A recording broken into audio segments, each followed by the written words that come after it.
श्रीमद् सद्गुणशालिनं चिदचिदे व्यापञ्चति व्याकृते जीवे साक्षरमुक्तकोटिसुखदम् नैकावतारादिकम् नेयं श्रीपुरुषोत्तमं मुनिवरे वेदाधिकृतं विभु तन्मूलाक्षरयुक्तमेव सहजा नन्दं च वन्दे सदा। ॐ सहना भवतु सहनो भुनक्तु सह वीर्यं करवावहै तेजस्विनावधीतमस्तु मा विद्विषावहै। ॐ शान्ति शान्ति शान्तिः। गुणातीतो अक्षरं ब्रह्म भगवान् पुरुषोत्तमः जनो जानन्निदं सत्यं मुच्यते भवबन्धनात् मुच्यते भवबन्धनात्।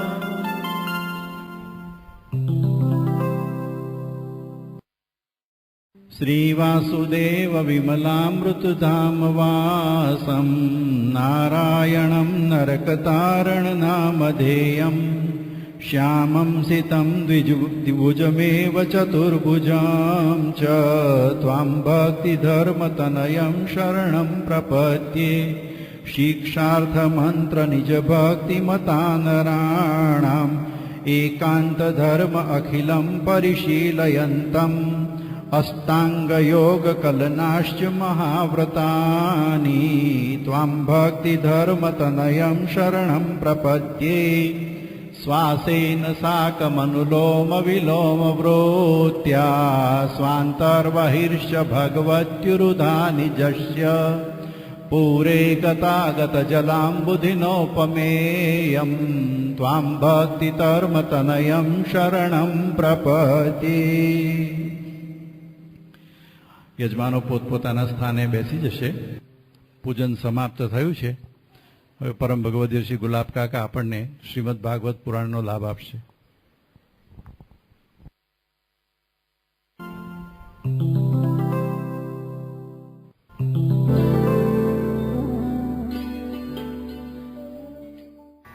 હરિ यत्सङ्कल्पात्तपतितपनो वातिवातः समिन्धे वह निर्धत्ते धरणिरुदभिः लङ्घते नैव वेलाम् सोऽयं श्रीमान् निखिलजगताम् अन्तरात्मावतीर्णो धर्मं रक्षन् दिशतु कुशलं स्वामिनारायणोऽयम्।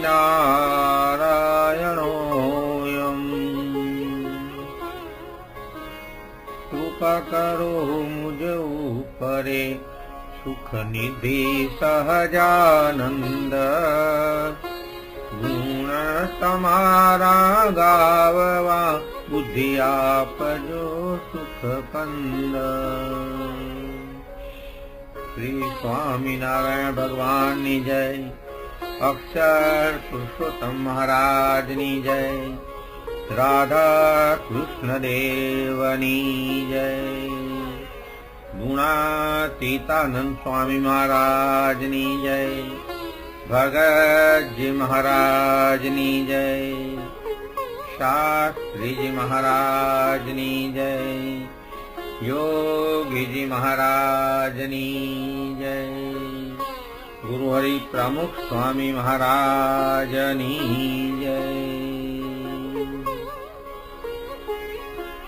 ब्रह्मानन्दम् परमसुखदम् केवलम् ज्ञानमूर्तिम् द्वन्द्वातीतम् गगनसदृशम् तत्त्वमस्यादिलक्ष्यम् एकम् नित्यम् विमलमचलम् सर्वधी साक्षिभूतम् भावातीतम् त्रिगुणरहितम् प्रमुखगुरुम् तम् नमामि सद्गुरुम् तम् नमामि। ॐ नमो भगवते वासुदेवाय।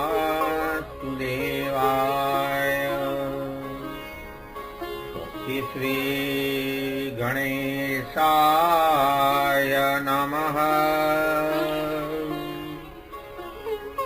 श्री सरस्वत्यै नमः। श्री गुरुभ्यो नमः।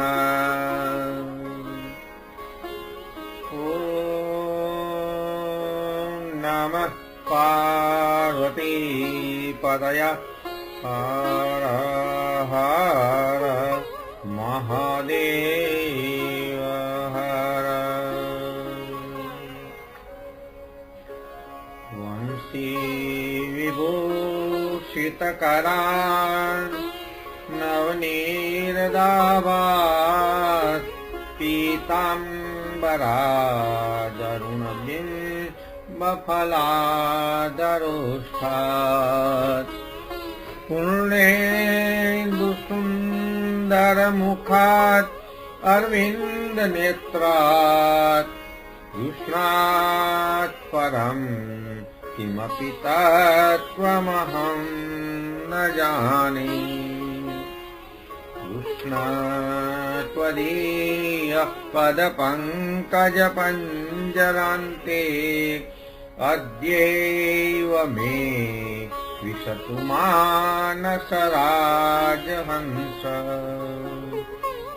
प्राणप्रयाण समये कफवातपित्ते कण्ठावरोदनविदवो स्मरणं कुतस्ते। श्री द्वारिकाधीश की जय। श्री बालकृष्ण लाल की जय।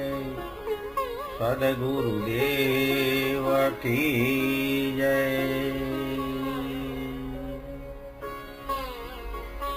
कृष्णं नारायणं वन्दे कृष्णं वन्दे व्रजप्रियम्। कृष्णं द्वैपायनं वन्दे कृष्णं वन्दे प्रथासुतम्। ॐ श्री परमात्मने नमः। પૂર્ણ પુરુષોત્તમ ભગવાન શ્રી સ્વામિનારાયણ અને નંદ નંદન શ્રી કૃષ્ણ પરમાત્માની કૃપાથી અને ગુરુહરિ શ્રી પ્રમુખ સ્વામી મહારાજની આજ્ઞાથી શારજા સત્સંગ મંડળે અહીં આ સ્થળે શ્રીમદ ભાગવત પારાયણ કરવાનું આયોજન કર્યું છે। શ્રીજી મહારાજે શિક્ષાપત્રીમાં જે 8 સત્શાસ્ત્રોની વાત કરી છે કે 8 સત્શાસ્ત્રો છે તે અમને પ્રિય છે અને અમારા શિષ્યોએ અમારા અનુયાયીઓએ ચાતુર્માસ દરમિયાન આ શાસ્ત્રોનું પારાયણ કરવું, પઠન અને પાઠન કરવું।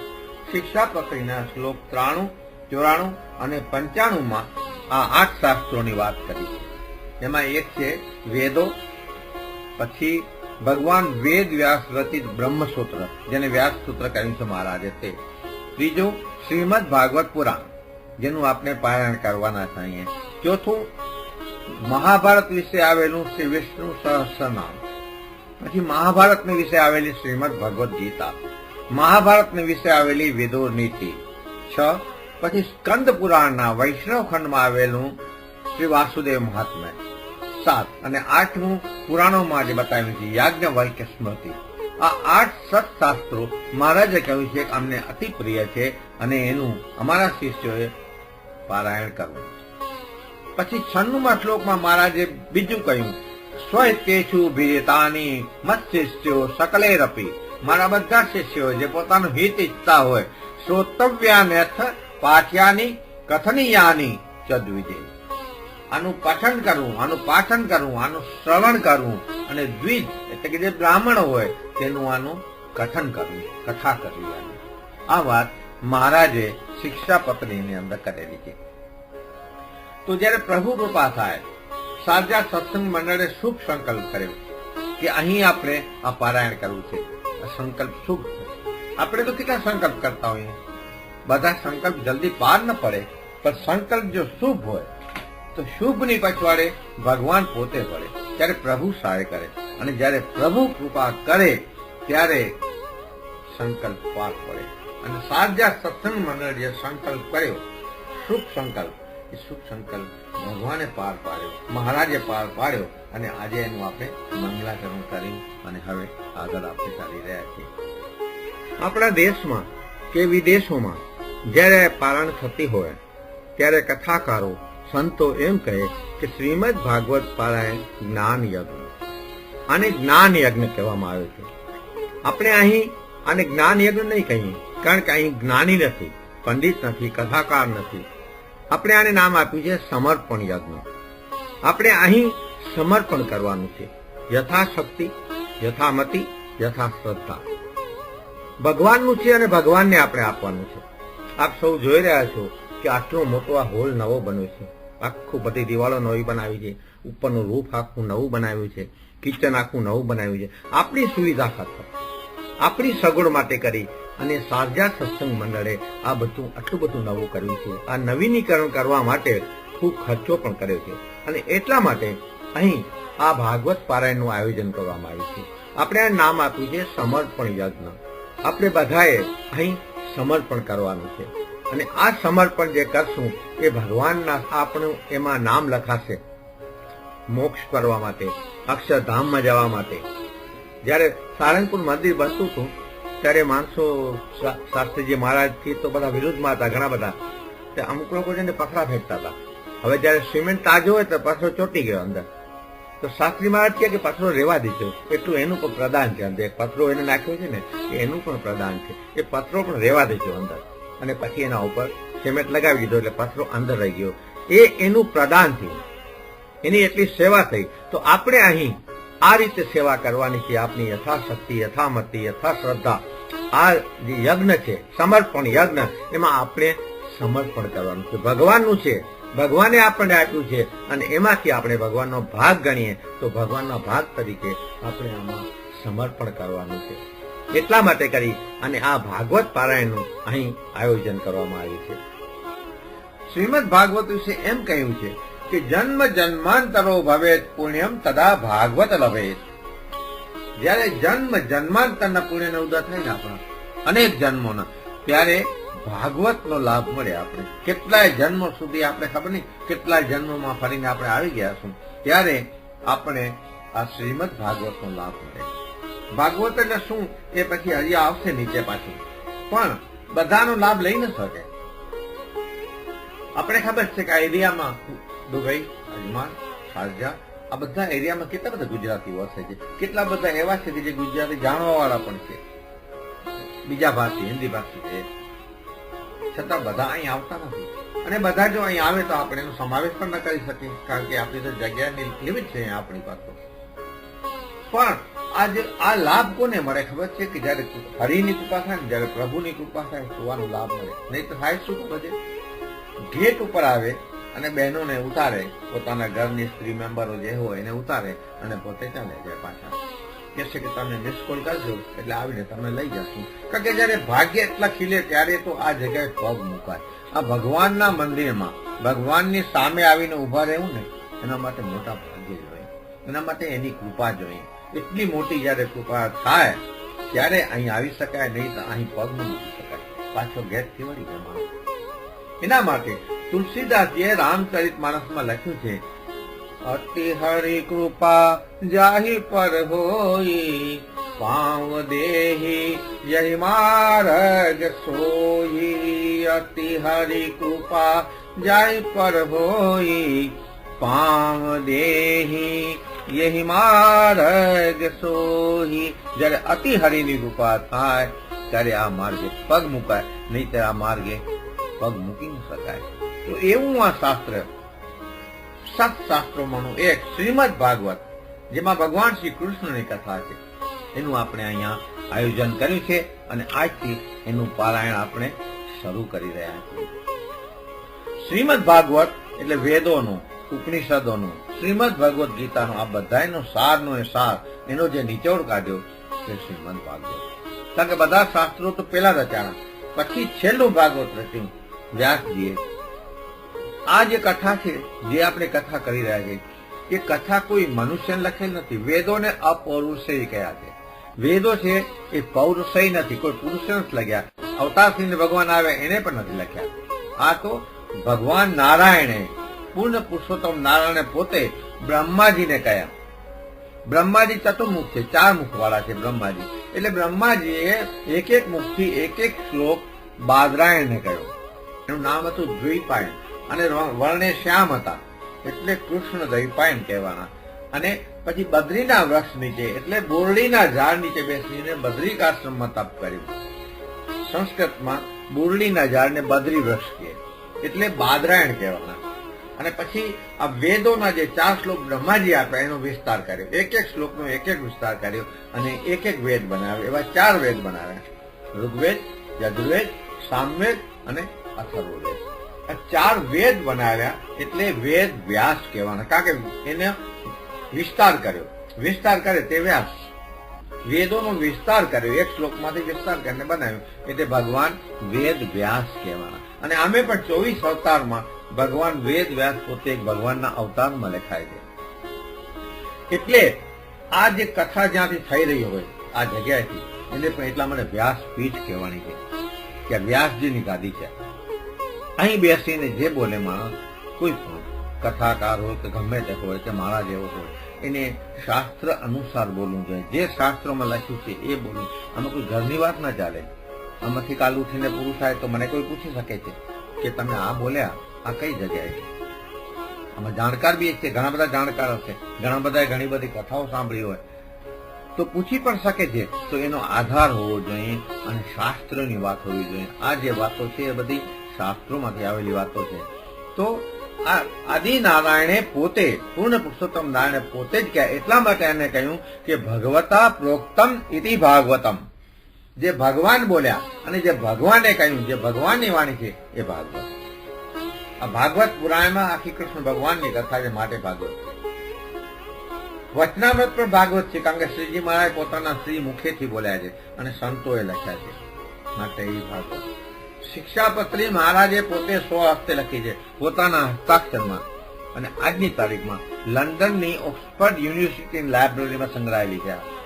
ખબર હશે ઘણા બધાની ત્યાં છે આજે, મહારાજના હસ્તાક્ષરમાં લખેલી છે.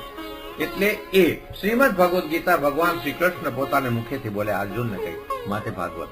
એટલે જે ભગવાન બોલ્યા ભગવતા પ્રોક્તમ ઇતિ ભાગવત.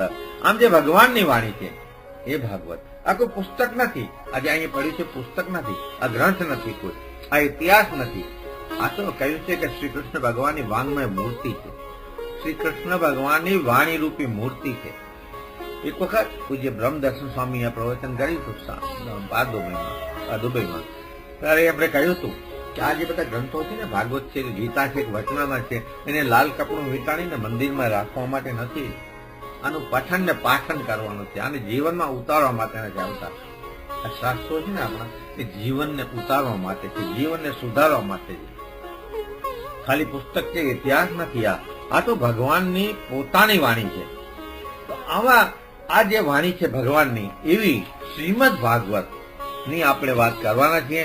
તો આવા અતિ સુંદર, અતિ મધુર ગ્રંથનું અહીં શારજા સત્સંગ મંડળે આયોજન કર્યું છે કે 9 શુક્રવાર સુધી દર શુક્રવારના 1.5 કલાક આપવામાં આવ્યો છે મને. તો 1.5 કલાક સુધી આપણે અહીં આ પારાયણનું, આ ભાગવતનું અહીંયા ગાન, પાન અને સ્નાન કરવાના છે. ગાન એટલા માટે કે આપણે ગાશું સાથે આ બધાએ મળીને. પાન એટલે કે આપણે એનું કાનથી પાન કરવાનું છે શાસ્ત્રોની વાતોનું. અને સ્નાન એટલે આમાં સ્નાન કરવાનું છે, ડૂબકી માન. એટલે આ ભીતરનું સ્નાન છે, આ શરીરનું સ્નાન નથી, આ ભીતરનું સ્નાન છે. આપણી વાણીને, બોલનાર પોતાની વાણીને પવિત્ર કરે આ બોલીને, અને સાંભળનાર પોતાના કાનને પવિત્ર કરે. કારણ કે વાણી જાય, ભગવાનની વાણી જાય એટલે કાન પવિત્ર થાય. તો આ ભગવાનની કથા છે, આપણે બધાએ સાંભળીએ. તમે બધા બેઠા છો, બધાએ કેટલી વાર સાંભળી હશે. સંતોને મોઢે સાંભળી હશે, મોટા મોટા કથાકારોને મોઢે સાંભળી હશે, સીડીઓ પણ સાંભળી હશે. આ ભગવાનની વાણી છે એટલે સનાતન છે આ કથા. એ ક્યારે જૂની ન થાય. તમે જેટલી વાર સાંભળો એટલી મજા જ આવે એમાં. તો એનું નામ સનાતન. જે કલ્પની પહેલા હતી, કલ્પમાં છે, અને કલ્પની પછી પણ હશે. એટલા માટે એને કહ્યું છે કે ભગવાનની કથા સનાતન છે. આપણા ઘરોમાં, ખાસ કરીને વૈષ્ણવના ઘરોમાં સત્યનારાયણની કથા થતી અવારનવાર. કેટલા એવા હશે જે દર પૂનમે કથા કરાવતા હોય. હવે બધાને ખબર છે કે એમાં કલાવતી, લીલાવતી, કઠિયારો, સાધુ વાણિયાની વાત છે. 5 જ અધ્યાય ફક્ત. મહારાજે મને કહ્યું કે 12 મિનિટમાં કથા વાંચી લેવાય. એક સાથે જો વાંચવા લાગીએ તો 12 મિનિટમાં કથા વાંચી લેવાય. પણ 1.5 થી 2 કલાક ચલાવે, કારણ કે એમાં દ્રષ્ટાંતો આવે, કથાને લાડ લડાવવાના હોય. કથા છે ને એ આ બધી શાસ્ત્રની વાતો છે, આ બધી જ્ઞાનની વાતો છે. એ ઘોડી છે, દવા છે, કડવી ઘોડી છે. એને જેમ આપણી સંસ્થાએ કેસેટ બહાર પાડી છે બહુ વર્ષો પહેલા, મને વિજયભાઈ ભગતે આપેલી. એમાં બધી વાત છે કે નિરૂપણ કેવી રીતે કરવું. શાસ્ત્રની વાતો છે કે ઔષધિ છે કડવી. એને બતાવી છે કે આ કેવી રીતે ઔષધ તમારે પીવડાવવાની, કે માતા જેમ બાળકને મધમાં કાલવીને દવા ખવડાવે કડવી ફાંકી, જેમ પેંડામાં નાખીને અંદર ફાંકી, પેંડો ખવડાવી દે અંદર ફાંકી ખાઈ જાય, કડવી ઔષધિ કડવી હોય. એવી આ કથા છે, એવી આ શાસ્ત્રોની વાતો છે કે બધી આ મધમાં ભેળવીને પેંડામાં નાખીને તમારી પાસે રજૂ કરવી છે. જેવી જેટલી શક્તિ, જેની જેવી કથાકારની જેવી શક્તિ હોય તે કરે. જાણકાર હોય બહુ સરસ રીતે કરે, એમ મારા જેવો ન જાણતો તો વાંચીને પણ કરે. તો આવી રીતે આ ભગવાનની હરિકથા આપણે અહીંયા આદરી છે. હરિકથાનો લાભ કોને મળે? બધાને ન મળે. આપણે પેલા કહ્યું છે જયારે એની કૃપા થાય તો મળે. પણ એના માટે આગળ પાછળ તુલસીદાસજી કહ્યું છે કે કેટલાય લોકો એવા ને કેટલી કથા સાંભળી નાખી. આમ કે કેટલી બધી કથા સાંભળી નાખી એટલે સાંભળીને નાખી દીધી, રાખીને અંદર ના રાખી, અંદર ઉતારી નહીં. એના માટે તુલસીદાસજીએ કહ્યું છે, જીન હરિ કથા સુણી નહીં કાના, શ્રવણ રંદ્ર અરિ ભવન સમાના. જીન હરિ કથા સુણી નહીં કાના, શ્રવણ રંદ્ર અરિ ભવન સમાના. નય નહીં સંત દર્શન દેખા, લોચન મોર પંખ સરીખી લેખા. મંગલ ભવન અમંગલ હારી, દ્રવ ઉસો દશરથ અજીર વિહારી. જીન હરિ કથા સુણી નહીં કાના, જેને કોઈ દિવસે પોતાના કાનથી હરિની કથા સાંભળી નહીં. તુલસીદાસજી કહ્યું કે કાન, આ કાન છે, કાન નથી. હરિભવન એટલે કે સર્પને રહેવાનો દર છે. આપણા કાનનો હોય છે એવા દર હોય જમીનમાં. એને કહ્યું કે સર્પને રહેવાના દર છે. આ જેને નયનથી, જેને આંખોથી ક્યારે સંતના દર્શન ન કર્યા, જેને ક્યારે ભગવાનના દર્શન ન કર્યા, એની આંખો નથી. મોરપીંછમાં જેમ ચીતરેલી આંખો હોય ને, એમ તુલસીદાસજીએ કહ્યું કે એવી એની આંખો છે, મોરપીંછ જેવી. તો આવી અદભુત જે કથા છે, ભગવાનની જે રમ્ય કથા છે, એનું આપણે અહીંયા પાન કરવા માટે, હરિકથાનું પાન કરવા માટે આપણે અહીંયા બધા બેઠા છીએ. યથામતિ યથાશક્તિ આપણે અહીંયા એનું પાન કરશું 9 અઠવાડિયા સુધી. આની અંદર વક્તાના અને શ્રોતાના નિયમ બતાવે છે. વક્તા કેવો હોવો જોઈએ? તો સૌથી પહેલા તો જે મને લાગુ પડે તે પહેલા કહું, વક્તા આવો હોવો જોઈએ. વક્તા હોવો જોઈએ વિરક્તો વૈષ્ણવો વિપ્રો, વેદ શાસ્ત્ર વિશુદ્ધિકૃત, દ્રષ્ટાંત કુશલો ધીરો, વક્તા કાર્ય અતિ નિષ્પ્રહ. વક્તા વૈરાગી હોવો જોઈએ. વૈરાગી તો હું નથી, પણ સંસારથી અલિપ્ત જેવો તો છું જ, એટલે એ થોડું ઘણું મને લાગુ પડે. પછી વૈષ્ણવ હોવો જોઈએ. વૈષ્ણવ છું, સત્સંગી છું એટલે વૈષ્ણવ છું એ છું. પછી વિપ્ર નથી, બ્રાહ્મણ નથી. વેદ શાસ્ત્ર વિશુદ્ધિ કરતો, વેદ શાસ્ત્રોનો જાણકાર હોવો જોઈએ એવું નથી. દ્રષ્ટાંત કુશલો, દ્રષ્ટાંત આવડવા જોઈએ, જે મને આવડે છે. ધીર હોય, શાંત હોય, ગુસ્સાખોર ન હોય બહુ, એ મને ખબર નથી, તમને બધાને ખબર પડશે, એ તમને અનુભવથી ખબર પડે. અને કાર્યો અતિ નિષ્પ્રહ, હું 100% નિષ્પ્રહ છું. આમાં મને ક્યાંય એક પાઈ મને આમાંથી કઈ મળવાનું નથી. તો મને અપેક્ષા નથી કે આમાંથી મને આજે દક્ષિણા મળશે, ખિસ્સામાં નાખીને ઘરે લઈ જવાનું નથી. એટલે હું નિષ્પ્રહ છું. એટલે આટલા વક્તાના ગુણ હોવા જોઈએ, જે જો ના હોય તો એનો બીજો રસ્તો બી બતાવે છે. આમાં જ શ્રીમદ ભાગવતમાં જન્મના જાયતે શુદ્રો સંસ્કારાદ દ્વિજ ઉચ્યતે વિદ્યાયાતિ વિપ્રત્વં બ્રહ્મ જાનાતિ બ્રાહ્મણ. જન્મથી બધા જ શુદ્ર હોઈએ. આપણે જન્મીને ત્યારે આપણે શુદ્ર જોઈએ. ઘણા વર્ષો પહેલાની વાત, જે કોઈ ભાઈને ખબર છે, પહેલા બાળક જન્મે એટલે આ દેહની પ્રસૂતાને ઘરમાં કોઈ કોરું કપડું પહેરાય, નાના બાળકમાં જીવી રાખેલા પહેલાથી, એટલે પેલું માચી ઉપર મૂકે માતા, અને ઘરના જે વડીલો, દાદી હોય, કોઈ મોટા જેઠાણી હોય, એને લઈ લે બાળકને, અને પછી એને નવડાવે ધોડાવે, અને પેલો તેલથી માલિશ કરે એકદમ ને એવું કરે, અને પછી પાછું માચી મૂકી અને માતાને લઈ લે. એટલે જન્મથી કહ્યું કે બધા જ શુદ્ર છીએ આપણે. પણ જયારે આપણે વિદ્યા સંસ્કાર મળે આપણે, ત્યારે આપણે દ્વિજ થાય. એટલે આપણો બીજો જન્મ થાય. સંસ્કાર મળે, સંસ્કાર આપે, માતા પિતા આપે, ગુરુ આપે, એ સંસ્કાર, એનાથી આપણે દ્વિજ બનીએ. પછી વિદ્યાયામ યતિ વિપ્રતમ, વિદ્યા જો ભણીએ, વાંચીએ, વિચારીએ, ઉતારીએ અંદર, તો વિપ્રત્વમ એટલે બ્રાહ્મણત્વ આપણામાં આવે. અને બ્રહ્મ જાનાતિ બ્રાહ્મણ, અને જો બ્રહ્મને જાણીએ તો આપણે બ્રાહ્મણ. એટલે એટલા માટે મને અહીંયા બેસવાનો આ વાક્યોથી મને અહીંયા બેસવાનો અધિકાર મળ્યો છે કે બ્રહ્મને જાણું છું, પ્લસ જાણતો ખબર નથી, વાંચું છું, વિચારું છું, અને આપની સમક્ષ રજૂ કરું છું બધું વાત. તો આવો વક્તા હોવો જોઈએ. તો શ્રોતા કેવા હોવો જોઈએ? તો શ્રોતા એવા હોવા જોઈએ કે જે એના નિયમ બતાવે છે આની અંદર. કામમ ક્રોધમ મદમ માનમ મત્સરમ લોભમ મેવચ દંભમ મોહમ તથા દ્વેષ દૂરયેચ કથાવ્રતિ. કથાવ્રતિ આપણે બધા બેઠા છીએ અહીંયા, કથાવ્રતિ અહીંયા બેઠા છીએ આપણે બધા. તમે ને હું બધા શ્રોતા છીએ, આપણે વક્તા નથી. વક્તા તો કોઈ છે, ગુરુજી છે. ગુરુદેવની પ્રાર્થના પહેલા જ કરી કે તમે મારી વાણી ઉપર વસજો, તમે મારા અંતરમાં વિરાજજો. હવે તમે જે બોલાવશો તે હું બોલીશ. હવે તમે જે મને સુજાડશો અંતકરણમાં તે હું રજૂ કરીશ.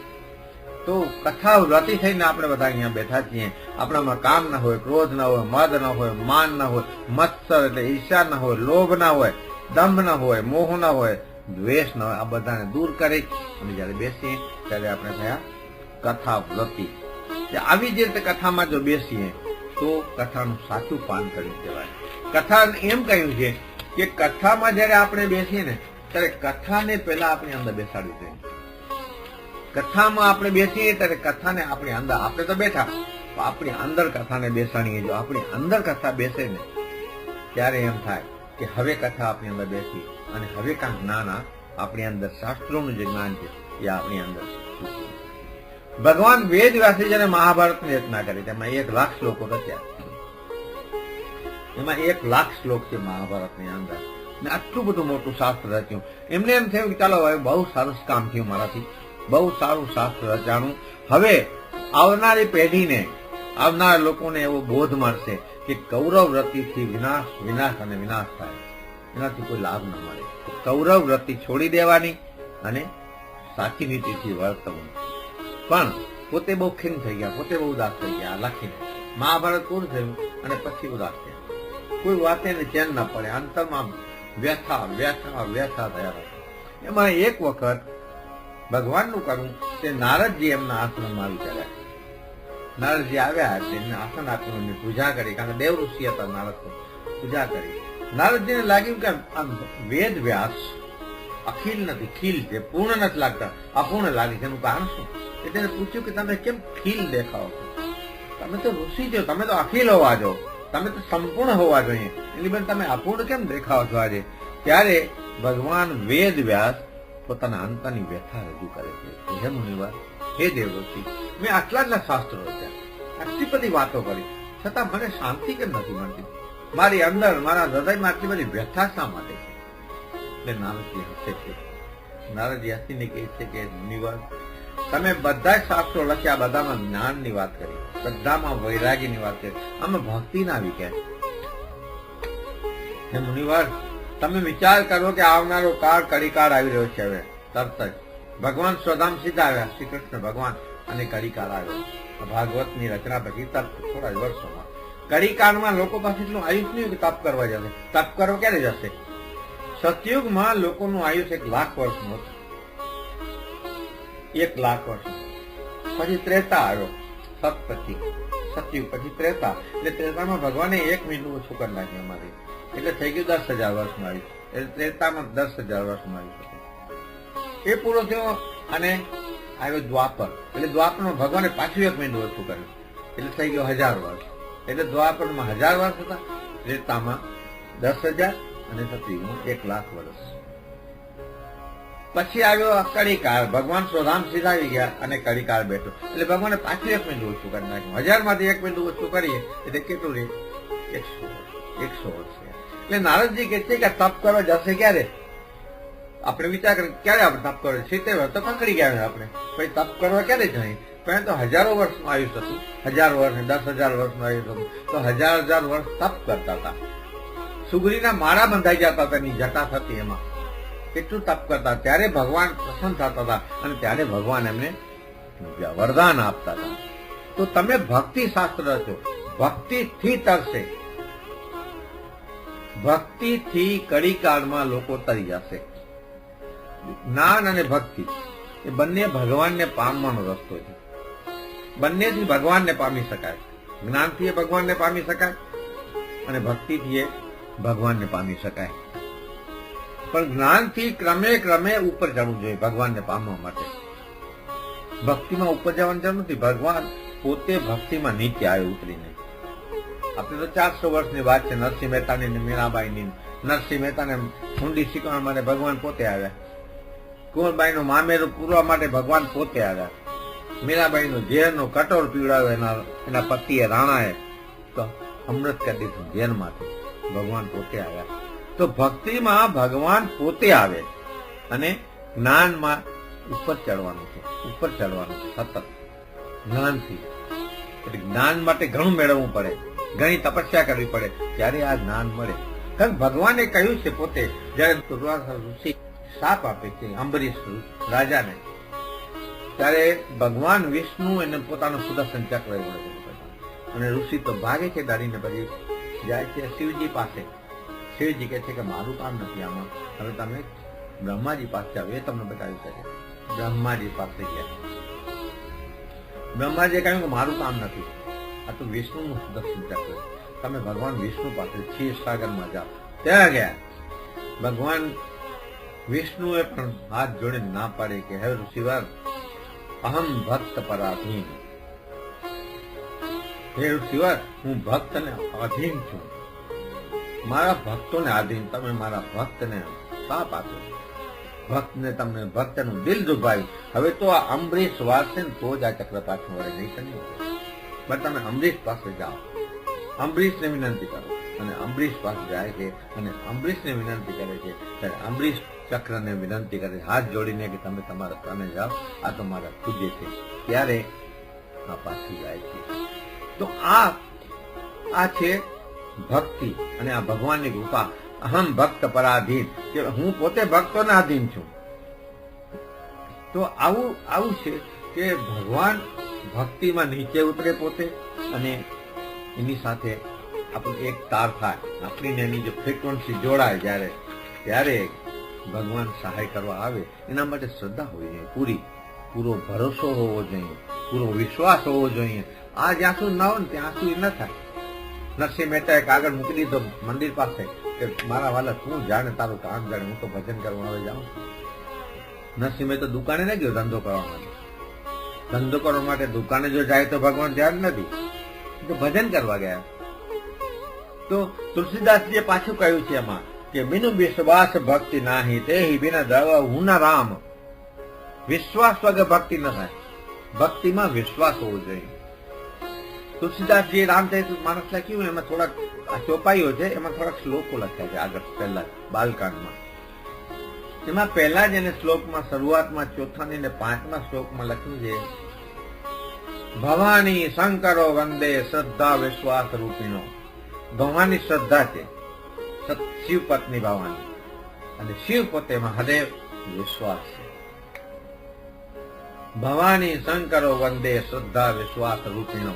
શ્રદ્ધા ને જયારે શ્રદ્ધા હોય ત્યારે ભગવાન સહાય કરે. જયારે વિશ્વાસ હોય, વિશ્વાસ જ ના હોય, બિનુ વિશ્વાસ ભક્તિ નહીં. વિશ્વાસ વગર ભક્તિ કેમ થાય? છતાં આપણે જોઈએ છીએ કે ભક્તોને દુઃખ ઘણા હોય. બધાને જે પણ ભક્તો થઈ ગયા એ બધાને દુઃખ પડે. અસુરોને દુઃખ નથી પડે. હિરણ્યકશ્યપ તો ધોમ સાહેબીમાં રાખતો હતો. ભલે પછી એનું તો ભગવાનને હાથે જ મૃત્યુ થયું, કારણ કે એ તો એવું વરદાન લઈને જન્મ્યો હતો કે ભગવાન જ એને ઉદ્ધાર કરે. કંસનું એવું થયું, શિશુપાલનું એવું થયું, કારણ કે આ બધા એવા જન્મ લીધા હતા એવા કારણે. આની કથા તો ઘણી લાંબી છે, એની પાછળ જય વિજયની બધી કથા છે. આપણે જો બધી કથા લંબાણથી લેવા બેસીએ, આમાં છે એવું કથા હોય, એની ઉપકથા હોય, એની એક રૂપક કથા હોય, એમાં દ્રષ્ટાંત હોય. હવે જો આપણે બધું લઈએ તો કથાકારો કથા કરતા હોય, તમને ખબર છે રોજ નહીં 3 કલાક સવારના અને 3 કલાક સાંજના 6 કલાક કથા કરે ઓછામાંથી. એમાં એ લોકો એમ કે આ તમને સાર કહું છું. આપણે તો ફક્ત 1.5 કલાકમાં બધું પૂરું કરવું છે, અને એટલે આપણે સારનો સાર અને તેનું સાર એવી રીતે કરતા કરતા આપણે આગળ વધી રહ્યા છીએ. અને આપણે કરશે મહારાજની કૃપા થશે બરાબર, તો આપણે આપણી રીતે બરાબર પાર પડશું એવી મને આશા છે. એટલે પરીક્ષા કોની થાય? સોનાની થાય, સુવર્ણની થાય. કચ્છીની પરીક્ષા ન થાય. કચ્છીનું તો જરા ગરમી લાગે તો કરી જાય, પાણી થઈને અંદર નીચે વહી જાય. સોનાની પેલી થાય, પરીક્ષા સુવર્ણ થાય. તો એવી રીતે અહીં નારદજી અને ભગવાન વેદ વ્યાસનો જે સંવાદ છે, એને કારણે શ્રીમદ ભાગવત નામનું ભક્તિ શાસ્ત્રની રચના કરી ભગવાન વેદ વ્યાસે. આ શાસ્ત્રની રચ્યા પછી ભગવાન વેદ વ્યાસે બીજું કોઈ શાસ્ત્ર રચ્યું એવું લખ્યું નથી ક્યાંય પણ. આ છેલ્લું શાસ્ત્ર રચ્યું એને, આ એમનું છેલ્લું થઈ ગયું. એટલું અદભુત, એટલું ભક્તિ રસથી તરબતર શાસ્ત્ર રચ્યું કે હજારો વર્ષ થયા આપણે સાંભળીએ છીએ. આપણા મનને શાંતિ મળે છે સાંભળવાથી, અને અંતકરણમાં ગાઢ શાંતિ થાય જયારે અહીંયા સાંભળવા બેસીએ ત્યારે. તો આવું આ શાસ્ત્ર. આપણે ખબર હશે કે દેશમાં જયારે કથા થતી હોય, મોટા મોટા મંડપ બંધાય, લાખો રૂપિયાના ખર્ચ થાની પછવાડે હજારો માણસો કથા સાંભળવા બેઠા હોય, એકઠા થાય, છતાં લોકો ફરી પણ ના કથા સાંભળે. એકવાર સાંભળીએ તો બીજી વાર સાંભળે, બીજી વાર ત્રીજી વાર. તમે બધા સાંભળીએ હતા કથા, તો ના સાંભળી હોય જ નહીં. પણ આ ભગવાનની જે કથા છે ને એ જૂની નથી થતી પડી. એટલે આપણે પણ એવી કથા આજથી એનું ગાન, એનું પાન અને એનું સ્નાન કરવાની શરૂઆત કરી છે. આ ભીતરનું સ્નાન છે, અંદરનું. શરીરનું સ્નાન તો રોજ કરીએ છીએ આપણે. શરીરના સ્નાનથી શરીર આપણું શુદ્ધ થાય છે, પણ આ ભીતરનું સ્નાન કરવાનું છે. આપણે અંદરનું સ્નાન કરવાનું છે અંતકરણમાં. અને અંતકરણમાં ભીતરમાં આ કથાને ઉતારવાની. જેમ કહ્યું ને કે કથાને આપણે અંદર બેસાડવાની છે. કથાને ગંગા કહી છે. કથા ગંગા. કથાને ગંગા એટલા માટે કહી છે, પેલી છે ભાગીરથી ગંગા, આ ભાગવતી ગંગા છે કથા. આમાં ભીતરનું સ્નાન કરાય. ભાગીરથી ગંગામાં ડૂબકી મરાય. ભાગીરથી ગંગામાં એમ કહ્યું છે કે જે હરિદ્વારમાં વેચે ગંગોત્રી યમનોત્રીમાંથી નીકળીને કાશીમાં આવે છે પાછી, અને આખા ભારતને મધ્યમાંથી ચીરીને બાંગ્લાદેશમાં જઈ અને બંગાળના ઉપસાગરમાં જઈને મળે છે. ત્યાંનું નામ પદ્મા છે. બાંગ્લાદેશમાં બંગાળમાંથી પદ્મા થઈને વહે છે. આખા ભારત વર્ષમાંથી આ વહે છે. એવી આ ગંગા નદી ભાગીરથી ગંગા છે. એમાં એમ કહ્યું છે કે જો એક આપણા હાડકાની એક કરચ પણ જો એમાં પડે ને તો ઉધાર થઈ જાય. અને જો એમાં માથા બોણ નાહીએ, ડૂબકી મારીને ઘણા ડૂબ આપણે માથું બોળીને, તો 7 પેઢીનો ઉદ્ધાર થાય એવું શાસ્ત્રમાં લખ્યું છે. આમાં બીજા બી શાસ્ત્રોમાં લખ્યું છે કે ગંગા નદી એટલી પવિત્ર છે. કારણ કે ભગીરથ રાજા કેટલું તપ કરી અને એને ધરતી પર લઈ આવ્યા. ભગીરથ રાજાના પૂર્વજ હતા મહારાજ સગર. ભગીરથ રાજા એટલે ભગવાન રામના પૂર્વજ. એના પૂર્વજ સગર હતા. એ સગરે અશ્વમેધ યજ્ઞ કરે. અશ્વમેધ યજ્ઞ હોય તો એનો ઘોડો હોય, એના ઘોડાને છૂટો મૂકે અને જો કોઈ પકડે તો એની સાથે યુદ્ધ કરે અને જીતે તો જ અશ્વમેધ યજ્ઞ થાય, નહીં તો નહીં. કારણ કે ચક્રવર્તી જયારે રાજા છે ને ત્યારે અશ્વમેધ યજ્ઞ થાય. તો આ ઘોડાને ઇન્દ્રના મોકલાવેલા માણસોએ પકડી ચોરના રૂપે આવ્યા. કારણ કે ઇન્દ્રને એમાં તો આનંદ જો સગર રાજાને જો અશ્વમેધ યજ્ઞ સફળ થઈ જાય તો એ ઇન્દ્ર બની જાય, એટલે એને ઘોડાની ચોરી કરાવી. ચોરો ભાગ્યા. હવે સગર રાજાને એમ લખ્યું છે કે 60,000 પુત્રો હતા. આ 60,000 પુત્રો લાવ લશ્કર લઈને એની પાછળ પડે. ચોરોને પછી ભય લાગ્યો કે બીજું કાંઈ જ્યાં પકડાઈ ગયા તો આ તો હાથીના પગ નીચે જ કઈ કરાવે, આ તો બહુ મોટો અપરાધ હતો. એટલે એને શું કર્યું, કપિલ ઋષિના આશ્રમમાં ગયા. કપિલ મુનિના આશ્રમ જ એને ઘોડો બાંધી દીધો. મુનિના આશ્રમમાં કેટલાય આવતા ને કેટલાય જતા હોય. ઘોડા ઉપર ત્યારે તો મુસાફરી જતી હતી. ઘોડો અહીંયા બાંધી દીધો અને થોડી વાર બીજા બધા નીકળી ગયા. ઘોડો ત્યાં બાંધાઈ ગયો. હવે આગળના જમાનામાં પગેરું જાણવાવાળા ઘણા લોકો હતા, પગેરા ઉપર. તો ઘોડાનું પગેરું લેતા લેતા રાજકુમારો લશ્કર સાથે કપિલ મુનિના આશ્રમમાં આવ્યા. ઘોડો અહીંયાથી મળ્યો એટલે કપિલ મુનિ જેમ તેમ બોલવા લાગ્યા. કપિલ મુનિએ કહ્યું કે ભાઈ મને તમારે ઘોડાની કઈ પડી નથી, મારે ઘોડાને કરવું શું છે, હું તો પેદલ જાતો હું જ્યાં જાઉં ત્યાં. પણ પેલા તો રાજકુમાર હતા, માન્યા નહીં એટલે ગમે તેમ બોલવા લાગ્યા, અપમાન કરવા લાગ્યા ઋષિનું. ઋષિને ગુસ્સો આવ્યો અને ઋષિએ સાપ આપ્યો કે અહીં નહીં બળીને ભસ્મ થઈ જાવ. 60,000 પુત્રો બળીને ભસ્મ થઈ ગયા. એની અસદગતિ થઈ ગઈ, સદગતિ ન થઈ. શાસ્ત્રમાં એમ લખ્યું છે કે જયારે મૃત્યુ પછી જયારે વિધિ થાય, મૃત્યુ થાય એટલે પ્રેતોની મજા છે બધી. પછી જયારે એની વિધિ થાય બધી ધાર્મિક, ત્યારે એનું જે કર્મ અનુસાર ગતિ હોય તે ગતિ મજા, પછી નિમુક્તિ થવાનું મુક્તિ. હું તો અહીંયા બેઠા જ્યાં કથા સાંભળી છે એટલે આપણે માનીએ કે આપણે મુક્તિ થવાની છે. મહારાજ તો કૃપા કરશે સામે બેઠા છે થવા આપણે. હવે સગર રાજાને એમ લખ્યું છે કે 60,000 પુત્રો અસદગતિમાં ગયા. એના વંશે ત્યાં ભગીરથ, એટલે ભગીરથ રાજાએ તપ કરીને વિષ્ણુ ભગવાનને મનાવ્યા. વિષ્ણુ ભગવાને પોતાના જમણા પગના અંગૂઠામાંની ગંગાને વહેતી, કારણ ગંગા નદી સ્વર્ગની નદી છે, પૃથ્વી પર નથી. એટલે પોતાના જમણા પગના અંગૂઠામાંથી ગંગાને વહેતી મૂકી અને બ્રહ્માજીએ પોતાના કમંડલમાં એને લઈ લીધું. પછી બ્રહ્માજીએ આને કહ્યું ભગીરથને કે ભગીરથ આ હું પૃથ્વી ઉપર રેલાવીશ, હમણાં રેલાવી દઈશ, પણ પૃથ્વી ઉપર રહેશે નહીં. આ એટલો ફોર્સ છે આનો, એટલો બધો આમાં પ્રવાહમાં છે કે નીચે ઉતરી જશે પાતાળમાં. અને જે પણ આપણે ગયા છું ત્યાંથી, જેને પણ આપણે ગંગા સ્નાન કર્યું છે એને ખબર છે ગંગાનો વેગ કેટલો ખરીદો આપો, કેટલો વેગ આપે. 25 વર્ષનો જુવાન હોય ને એકદમ તો એ નીચે ઉભો હોય તો આમ તો પકડવું પડે, આમ થઈ જાય. એટલો પગ નીચે રહેતી રહેતી જોરદાર, એટલો જોરદાર પ્રવાહ છે ગંગાનો.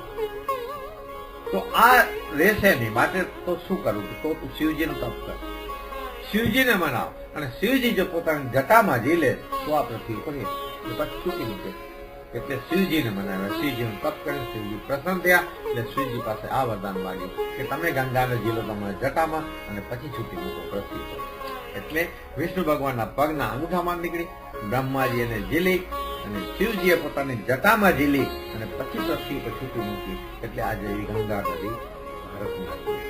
એટલે બ્રહ્મા, વિષ્ણુ અને મહેશ ત્રણેય દેવો સાથે આ નદી જોડાયેલી છે. એટલા માટે અતિ પવિત્ર ગંગા નદીનું નામ છે, અતિ પવિત્ર ગંગા નદી કહેવાય છે. એવી આ ગંગા નદી જયારે વહેતી વહેતી આવે ત્યારે આને કહેવાય છે ભાગીરથી. ભગીરથ રાજા લઈ આવ્યા માટે આ ભાગીરથી થઈ.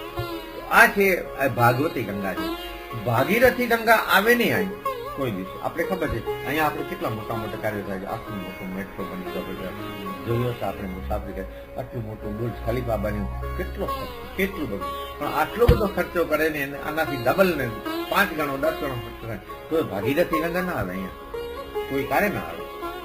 પણ ભાગવતી ગંગા આવે. ભાગવતી ગંગા આપણે જ્યાં બોલાવીને ત્યાં આવે.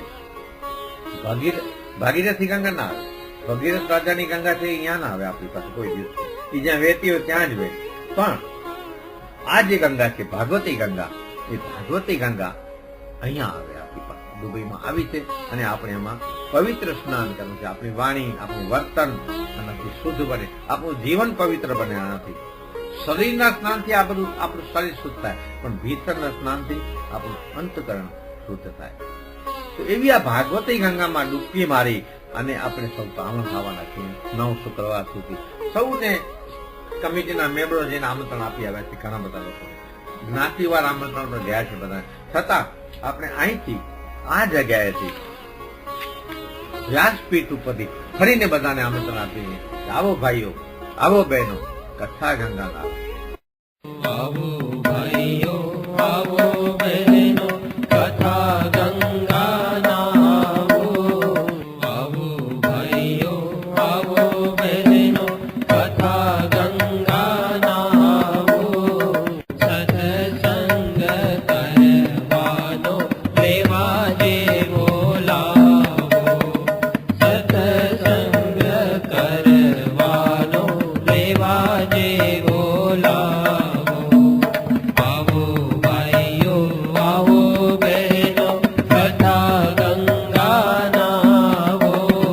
સત્સંગ કરવાનો લેવા જેવો લાવો.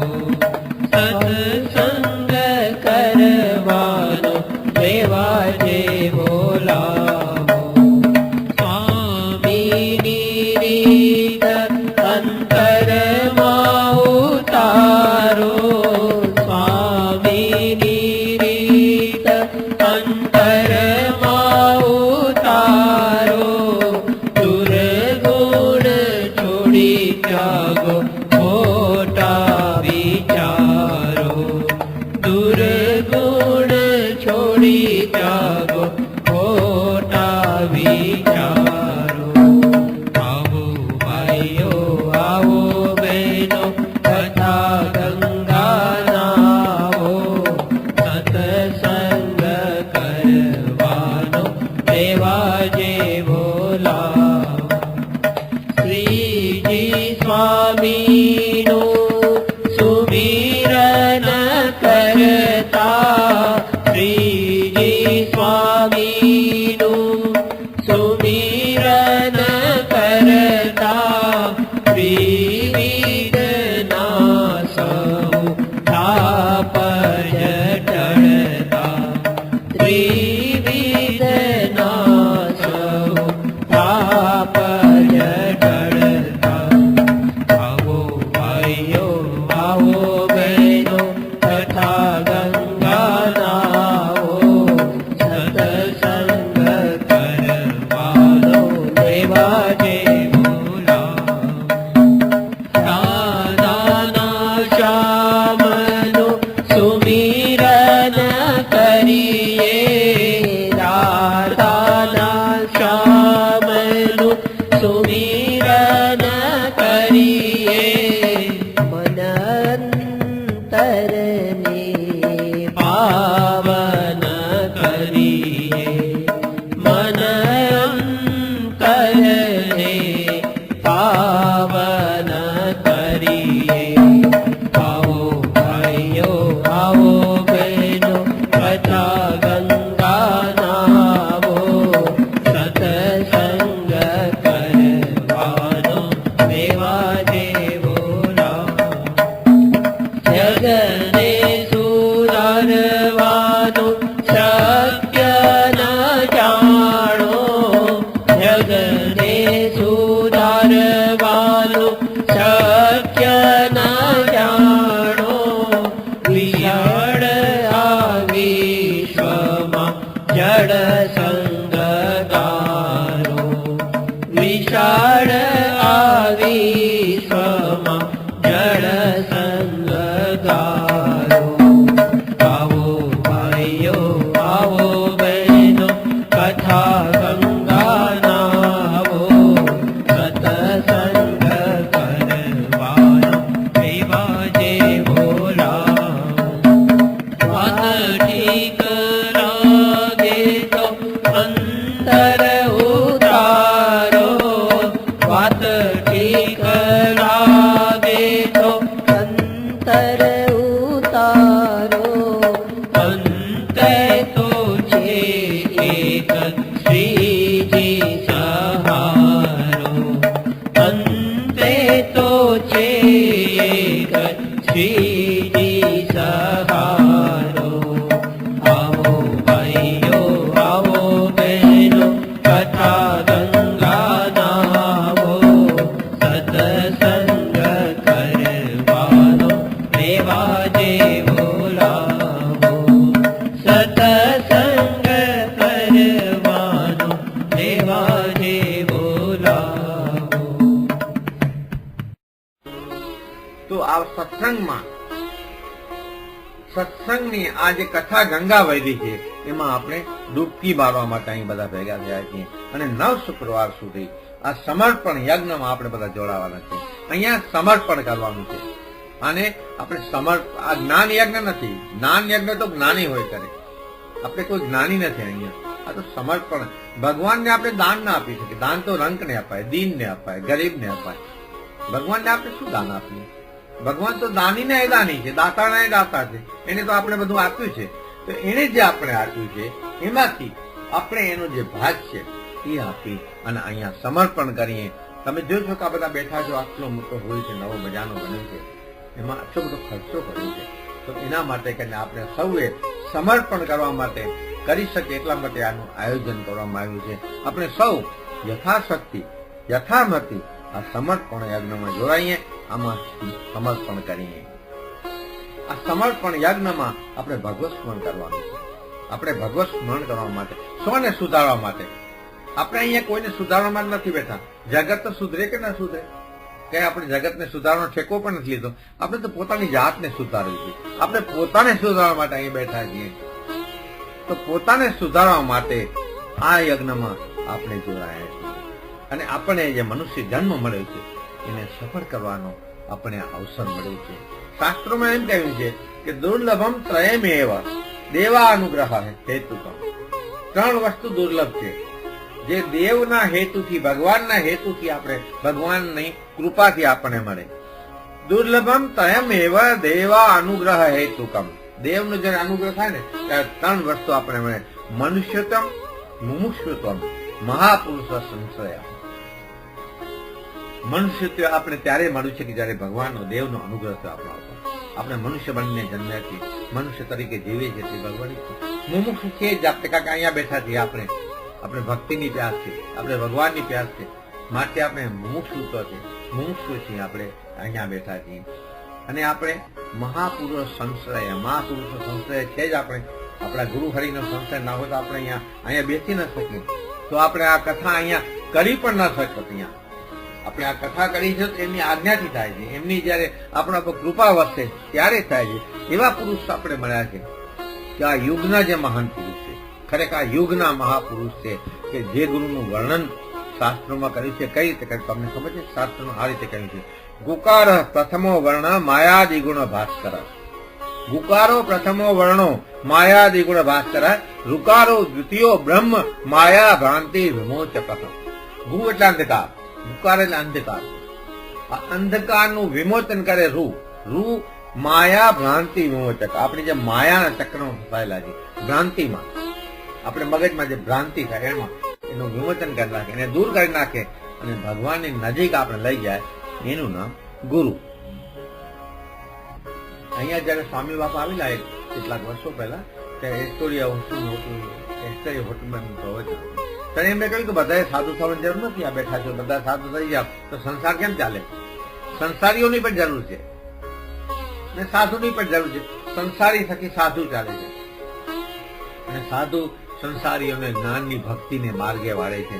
તો એવી રીતે સંસાર છોડીને આપણે બધા સાધુ નથી થવું, સંસાર ચલાવો છે, પણ સંસારમાં રહીને પ્રામાણિકતાથી વર્તવું છે. આપણે કહ્યું છે કે પ્રામાણિકતાથી રહેવું.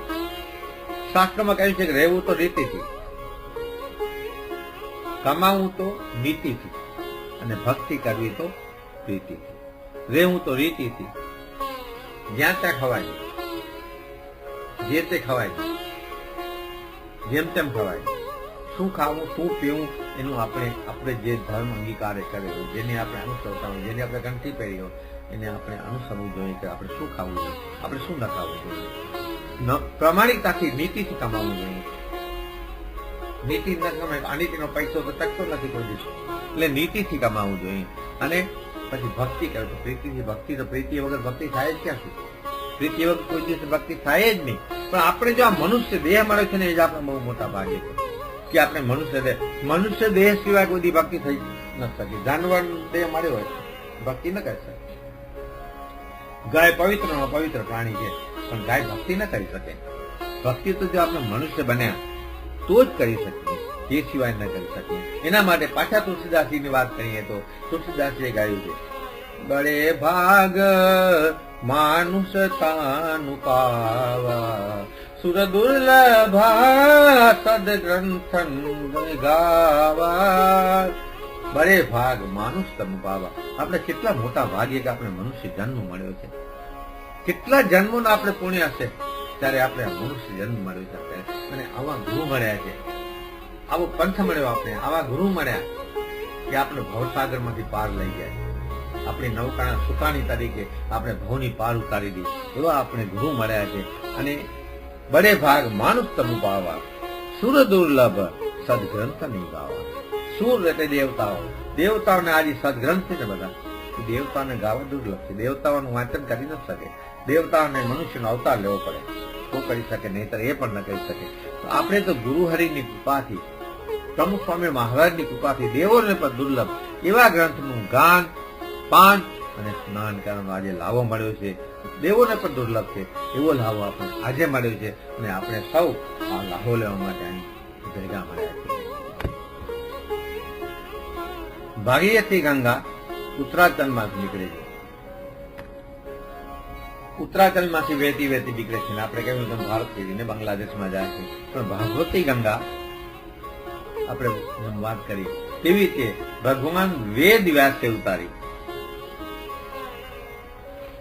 અને એ ગંગામાં આપણે અહીંયા ભાગવતી ગંગામાં સ્નાન કરવા માટે આપણે બધા અહીંયા સાથે મળ્યા છીએ. આ ભાગવતી ગંગા કેવી છે? જેમ પેલા કહ્યું કે અહમ ભક્ત પરાધીન નારદ, હે નારદ હું ભક્ત ને પરાધીન છું, ભક્ત ને આધીન છું.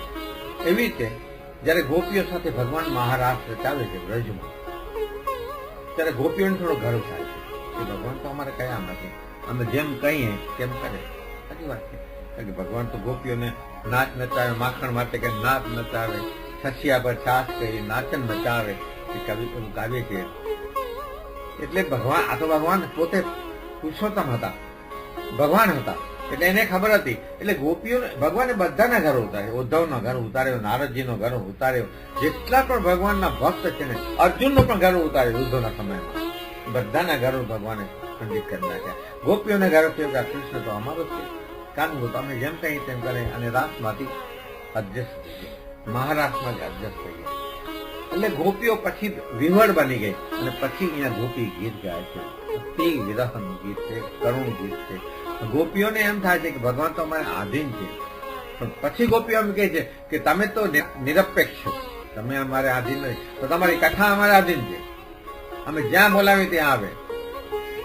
અને એ ગોપી ગીતની પહેલી જ કડી ગાય છે, તવ કથામૃતમ તપ્ત જીવનમ કવિભિરીડિતમ કલ્મષાપહં શ્રવણ મંગલમ શ્રીમદાતતમ ભુવિ ગૃણંતિ તે ભૂરિદા જનઃ. તમે અમારે આધીન નથી, નિરપેક્ષ છો, તો તમારી કથા અમારે આધીન છે. અમે જ્યાં બોલાવીએ ત્યાં તમારી કથા આવે, એ અમારે આધીન છે.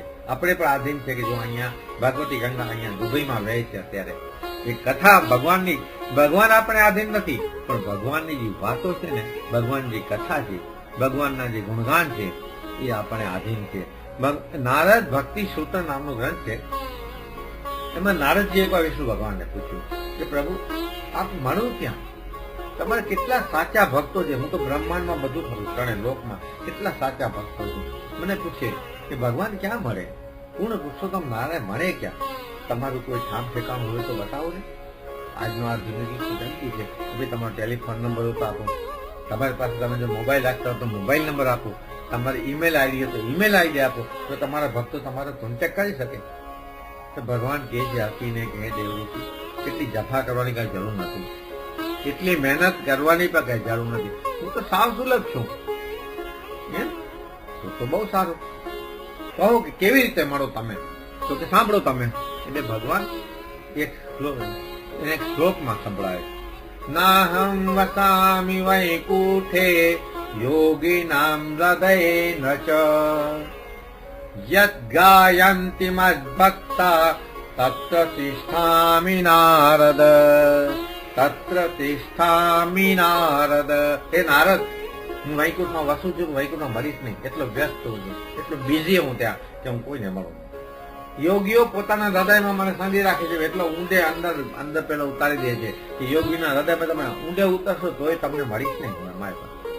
પણ જ્યાં મારી કથા થતી હોય, મારા કીર્તન થતા હોય, મારી વાતો થતી હોય, મારી વાર્તા થતી હોય, ત્યાં હું અવશ્ય અવશ્ય અવશ્ય હું છું. અહીંયા પણ જોઈ શકે કે અહીંયા મહારાજ, અહીંયા પ્રમુખ સ્વામી મહારાજ ભગવાન શ્રી કૃષ્ણ અહીંયા હાજર જ હોય, કાકા આપણે એમની કથા કરી રહ્યા છીએ, એમના ગુણગાન ગાઈ રહ્યા છીએ, એમની ભક્તિ કરી રહ્યા છીએ. તો આવી જે આ કથા છે ભાગવતી ગંગા, એ અહીંયા આપણે વેવડાવવાની શરૂ કરી છે સાજા સત્સંગ મંડળે. અને એ સાજા સત્સંગ મંડળને અનુગ્રહથી મને આવો મોકો મળ્યો છે, મને આવી તક મળી છે.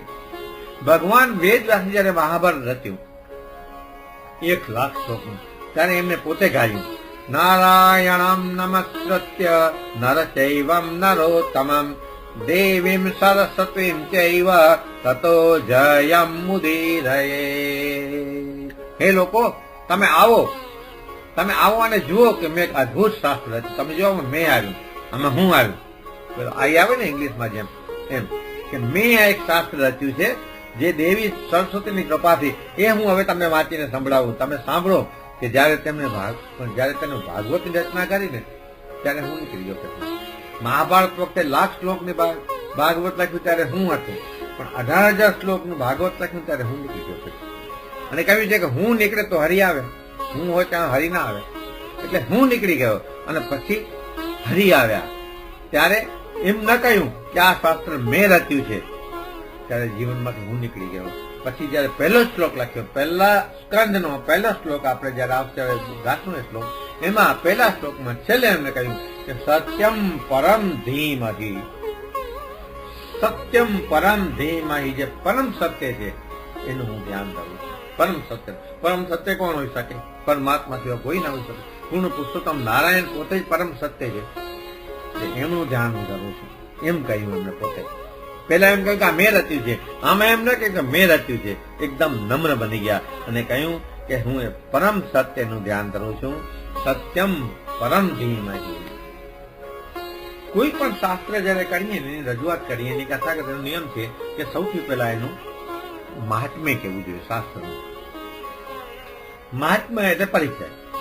એક વ્યક્તિ બીજી વ્યક્તિનો પરિચય કરાવે. કોઈ ભાઈ બહારથી આવે, યુરોપથી, અમેરિકાથી, ઇન્ડિયાથી, મોટા શહેરમાંથી આપણા સત્સંગીઓ અને સ્વામી બાપાને બહુ નજીક હોય કે બહુ ડોક્ટરો, એન્જિનિયર હોય, તો આ સુમિતભાઈ અહીંયા એનો પેલા પરિચય આપે કે આ ભાઈ આવ્યા છે એટલાન્ટાથી, આ છે આપણા સત્સંગી છે, એન્જિનિયર છે, પોતે આમ કરે છે તેમ કરે, એવો બધો પરિચય આપે. અને પછી એ ભાઈ આવીને અહીંયા શરૂ કરે. તો મહાત્માએ જયારે એક શાસ્ત્રનો જયારે વાત કરી હોય કથા, ત્યારે એનો પરિચય આપવો જોઈએ. એને મહાત્મા કહ્યું. મહાત્મા એટલે પરિચય. હવે પોતે પોતાના ગુણ તો ગાય નહીં, ગાય શાસ્ત્ર કા પોતે પોતાના ગુણ ના ગાય. એટલે ભગવાન વેદ વ્યાસે 2 શાસ્ત્રોમાં એનું મહાત્મા રચ્યું. પેલા સ્કંદ પુરાણમાં અને બીજું પદ્મ પુરાણમાં. આ 2 ગ્રંથમાં એનું મહાત્મા કહેવામાં આવ્યું. ભગવાન વેદ વ્યાસે સૌ પેલા મહાત્મા આમાં રચ્યું. હવે આપણે તો આખું મહાત્મા લેવા જઈએ તો ઘણું જ લંબાણ થઈ જાય. એટલે મર્યાદામાં સંક્ષિપ્તમાં આપણે લઈએ છીએ કે મહાત્મા એટલે શું. આ મહાત્મ્યમાં સૌથી પહેલા પરિચય કરાવે છે. જેની આપણે કથા કરી રહ્યા છીએ એ ભગવાન શ્રી કૃષ્ણ કહેવાય છે. એટલે પહેલી વંદના કરી શ્રી કૃષ્ણ ભગવાનની અને બીજી વંદના કરી સુખદેવજી મહારાજની, કે જેમને આ પૃથ્વી ઉપર પહેલી કથા કરી છે. કથામાં શ્રદ્ધાથી બેસવું છે. જેમ પહેલા વાત કરી કે આપણે કથામાં બેસીએ, કથા આપણી નહીં તો શું થાય, ખાલી માહિતી મળે, જ્ઞાન ન મળે. કથામાં સમર્પિત થઈને બેસવું જોઈએ. શ્રોતા સમર્પિત હોય, વક્તા સમર્પિત હોય. આ જયારે સમર્પિત થઈને બેસે ને ત્યારે એને જ્ઞાન.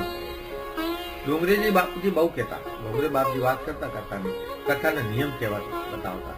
એક તો લાંબા ટાંટિયા કરીને બેસાની કથામાં ભગવાનની કથા થઈ રહી છે. આમ ભગવાન સામે હાજર છે, બગાસ ના ખવાય, ઊંધા ગોઠણ વાળું ના બેસાય. ક્યારે આપણા શાસ્ત્રો તો ઊંધા ગોઠવણ વાળા તો આપ શું કેમ ગણાય છે? આ ના કરે ક્યારે પણ. તો આવી રીતે બેસતા બગાસા ન ખવડાય. ડોંગરે બાપજી કહેતા કે તારા શેઠની સામે બગાસા ખાસ તું બેસીને, શેઠની સામે ટાંટિયા લાંબા કરીને બેસ તો શું કરે? પિંક સ્લીપ પકડાવી દેતા સજા ભાઈ કામને તમારે આવતો મેં ના આવતો. તો આ ભગવાનની કથા જયારે થતી હોય શેઠના એ શેઠની, ત્યારે આ બધા નિયમ બતાવે. શ્રોતાએ આ રીતે બેસવું જોઈએ, વિવેક રાખવો જોઈએ. વક્તાના નિયમ બતાવ્યા. વક્તાએ એક આસને બેસીને કથા કરવી જોઈએ. આસન ન બદલાવે વક્તા. આ બધું શાસ્ત્રમાં લખ્યું છે. વક્તાથી આસન ન બદલાવે. વક્તાથી કઈ ખવાય નહીં, કઈ પીવાય નહીં, વચમાં કાંઈ ના લેવાય. એક આસને એકી સાથે બેસી અને કહ્યું છે તો જે ત્યારે જે સંભળાય ને એ મત કહેવાય કે ના. અને એ જો વક્તા રીતે કરે તો વક્તા શાસ્ત્રને અનુસરે છે એમ ગણાય. નહીં તો એમ ક્યારેક વક્તા શાસ્ત્રને અનુસરતા નથી. એટલે આપણે પહેલા જ એમ વાત કરીએ કે રહેવું તો રીતિથી, કમાવું તો નીતિથી, ભક્તિ કરવી તો પ્રીતિથી. આ ત્રણ વસ્તુ છે. આપણે અહીં ભક્તિ કરવા માટે આવે છે. આપણે આ ભક્તિ કરવા માટે બેઠા છીએ. આ સંપૂર્ણ સૃષ્ટિ છે ને, આ વિરાટ આખું વિશાળ બ્રહ્માંડ એ ભગવાનનું વિરાટ સ્વરૂપ છે પોતાનું. ભગવાનનું જે વિરાટ સ્વરૂપ છે ને એ આ સૃષ્ટિ છે, આખું બ્રહ્માંડ છે આખું. ને આપણી હસ્તી એની પાસે મચ્છર ચાંચણના લાખમાં પરમાણુ તેનો પરમાણુ કાઢું ને પેલા એના બરાબર નથી. આપણે ગણે કોઈ ગણતરી ન થાય, ન ગણે છે આપણે એની અંદર તો સાફ. એટલી આપણી હસ્તી છે આ સૃષ્ટિની, આ બ્રહ્માંડની અંદર. વેદમાં પૂર્ણ પુરુષોત્તમ પરમાત્માનું વર્ણન કરવામાં આવ્યું. વેદોમાં આપણા આખું બ્રહ્માંડનું સર્જન કર્યું ભગવાને. અને ચૈતન્ય તો ભગવાન પોતે જ છે. પછી એમાં ચૈતન્ય રાખ્યું. તો સદા બ્રહ્માંડ થી એમ કે છે કે ભગવાન 10 આંગળ, પોતે તો ભગવાન અધર જ રહે છે. ભગવાન પૃથ્વી પર પગ નથી મૂકતા કઈ, ભગવાન અધર રહે છે. યજુર્વેદમાં 12મા અધ્યાયમાં પુરુષ સૂક્ત છે. આપણે અહીંયા જયારે પણ મહાપૂજા થતી ને, આજે પણ જયારે અહીંયા પૂજા થઈ એમાં પુરુષ સૂક્તમાંથી શ્લોકો આવતા હોય. ઋગ્વેદમાંથી આવે અને યજુર્વેદમાંથી આવે. યજુર્વેદમાં જે આવે એ પુરુષ સૂક્તના શ્લોકો છે. એમાં કહ્યું છે કે ભગવાન 10 આંગળ ઊંચા રહે છે પૃથ્વી. પુરુષ સૂક્તમાં કહ્યું છે. પુરુષ સૂક્તમાં એ પણ કહ્યું છે કે ઉત્પત્તિ કેવી રીતે કરી. 4 વર્ણ કર્યા, બ્રાહ્મણ, ક્ષત્રિય, વૈશ્ય અને શૂદ્ર. અને ઉત્પત્તિ કેવી રીતે કરી તો એમાં એ બતાવ્યું કે બ્રાહ્મણો મુખમાં છે બાહુ રાજ્યન કૃત પુરુ તદસ્ય વૈશ્ય પદભ્યામ શૂદ્રો અજાયત. બ્રાહ્મણ ભગવાનના મુખમાંથી નીકળ્યા, ક્ષત્રિયો ભગવાનની ભુજામાંથી નીકળ્યા. આ શરીરમાં આ ચારે છે, આપણા શરીરની અંદર ચારે છે.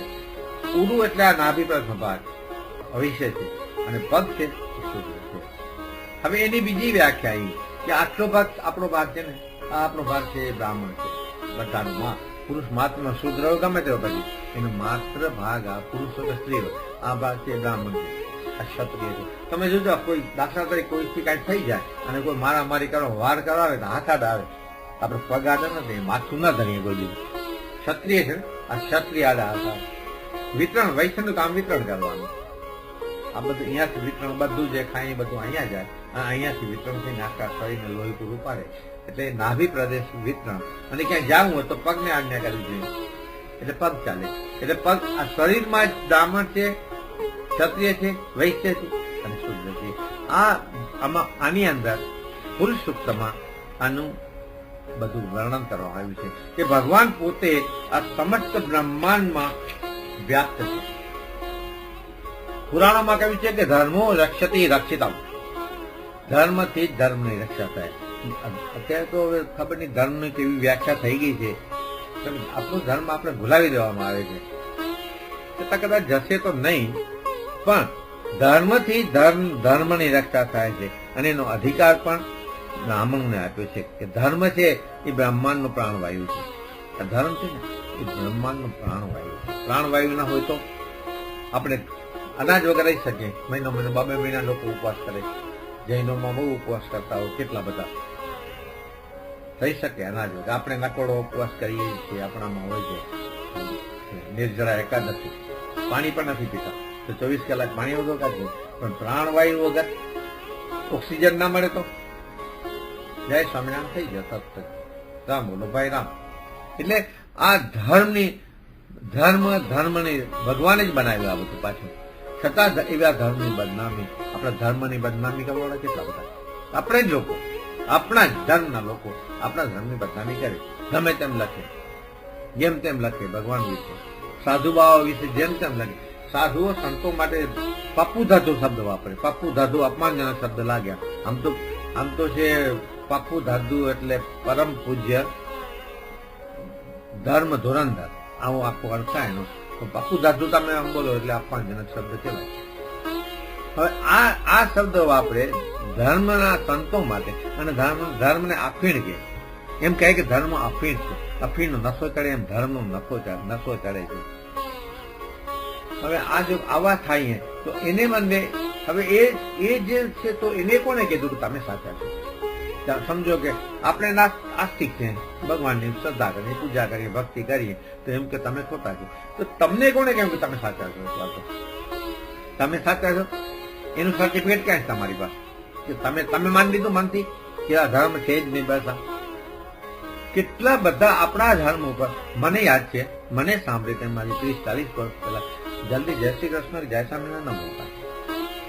ગામડા લોકો આવે ને, એ રામે રામ કરતા આવે, ખબર હશે જીતુભાઈ ને યાદ હશે ગામડા લોકો, ત્યારે ખબર પડી કે ગામડીઓ છે રામે રામ એ રામ રામ બોલે, ગામડીઓ. આજે ઘરના છોકરા, ઘરના આપણા બાળકો પણ જય શ્રી કૃષ્ણ કરીને જતા આવીને જય સ્વામિનારાયણ જય શ્રી કૃષ્ણ કરે. આ ધર્મનો આટલો ફેલાવો અહીંયા પ્રદેશમાં, અમેરિકામાં તો આપણા કરતા ક્યાંય વધારે છે. મેં જોયું ને, માયામીમાં 500-600 માણસો આવે દર રવિવારે. આટલું કામ ત્યાં તો એવું છે ને, 6 વાગ્યામાં તો જોબ પર ચાલે જતા ઉઠીને, 7 વાગે પાછા ઘરે આવે, 5 વાગે આવે પાછા, સુઈ જાય 9 વાગે તો જોપલા 9 વાગ્યામાં. કારણ કે બાળકો સવારના 6 વાગે ઉઠે, 6 વાગે કામ ઉપર જાય એટલે ઉઠતા 5 વાગે હોય પાછા. તો આટલી બધો છતાં પણ ધર્મ આપણો ટકી ગયો. આ ધર્મ ટકી ગયો છે એના માટે કે આપણામાં આવી ધર્મની ભાવના, આ સાધુ સંતોને આભારી છે. સાધુ સંતો આપણને આ બધું ધર્મને વ્યવસ્થિત કરાવે છે. આજે તમે માયામીમાં 500-550 માણસો આવે છે. અહીંયા મેં જોયું ફિલાડેલ્ફિયામાં 750 થી 800 માણસો આવે સભામાં, અને ન્યૂ જર્સીમાં 1500 થી 2000 માણસો આવે દર રવિવારની સભામાં. બધું જ છોડીને, કામ ધંધો ન હોય ભલે, ફરવાનું, હરવાનું, મળવાનું, જે કરવાનું હોય નહીં, શનિવારે રાતના મળવા મળી આવે, જે ક્યાંય જવાનું નહીં. રવિવારની સભામાં આવવાનું એટલે આવવાનું. આટલા બધા માણસો આવે. તો આ ધર્મને અફીણ કહેવા વાળા માણસો એમ નથી સમજતા કે આટલી સહનશીલતા, આટલું બધો એના પર મારા થયા. વિદેશીઓ કેટલા આક્રમણ કર્યા આપણા પર, પાર વગરના 1000 વર્ષની અંદર, અને છતાં આ ધર્મ ટકી રહ્યો. યુદ્ધ પણ ધર્મ યુદ્ધ થતા હતા. આપણે તમને ખબર હશે ત્યારે મહાભારતના યુદ્ધની વાતો આપણે વાંચીએ તો જે ઘવાયેલા પડ્યા હોય ને, એને પછી જયારે યુદ્ધ વિરામ થાય, સૂર્યાસ્ત થાય એટલે યુદ્ધ વિરામ પછી બધા ઘવાયેલાને શોધવા નીકળે. તે સામા પક્ષના છે કે આપણા પક્ષના એ ના જોવાનું હોય, ઘવાયેલા છે એની સારવાર કરવાની. પણ વિદેશીઓ જે આવ્યા ધારાની આપણી પાસે, એ લોકોએ જોયું કે આ લોકોને તોડવા હોય, આ લોકોને મારવા હોય તો પછી સાંજ પછી જ મારો, ઉત્તમ છાપો મારે, રાતના ધારો મારી આખું. હવે સુતા હોય નિદ્રામાં, પૂજા પાઠ કરવાનું બેસે, યુદ્ધ પૂરું થાય એટલે પછી સાધનામાં બેસે ત્યારે આવીને મારો કરે. ક્યાંથી ભેગા થાય? આવા કઈક કર્યા, કઈક આક્રમણો કર્યા, કઈક કર્યા, આધારમાં કર્યા, છતાંય પણ આપણી સંસ્કૃતિ હજી નાની છે. પહેલા કરતા જે કલ્ચરમાં ધર્મ વધારે આવ્યો છે, આજે ઓછો લાગતો તો એના કરતા વધે. 30 વર્ષ 40 વર્ષ પહેલા મને હતું કે ઓછો થઈ જાય છે, પણ આજે વધી ગયો છે અને હજી વધી રહ્યો છે. તો એ તો ભગવાનની બધી લીલા છે. સુખદેવજી રાજા પરીક્ષિતને કથા કરે છે ગંગા કિનારે. ત્યારે કહે છે કે રાજન, હું તને આ કથા કરું છું એટલા નથી કહેતો કે તને હું કથા સંભળાવું છું. આ કથાએ મને બાંધ્યો છે. હું તમને કથા કર્યા વગર રહી શકતો નથી, માટે હું તને કથા કરું છું. આ કથા વગરનો દિવસ મારા માટે વંધ્ય છે. વંધ્ય શબ્દ સમજતા હશો બધાને. કથા કર્યા વગરનો દિવસ મારા માટે વંધ્ય દિવસ છે.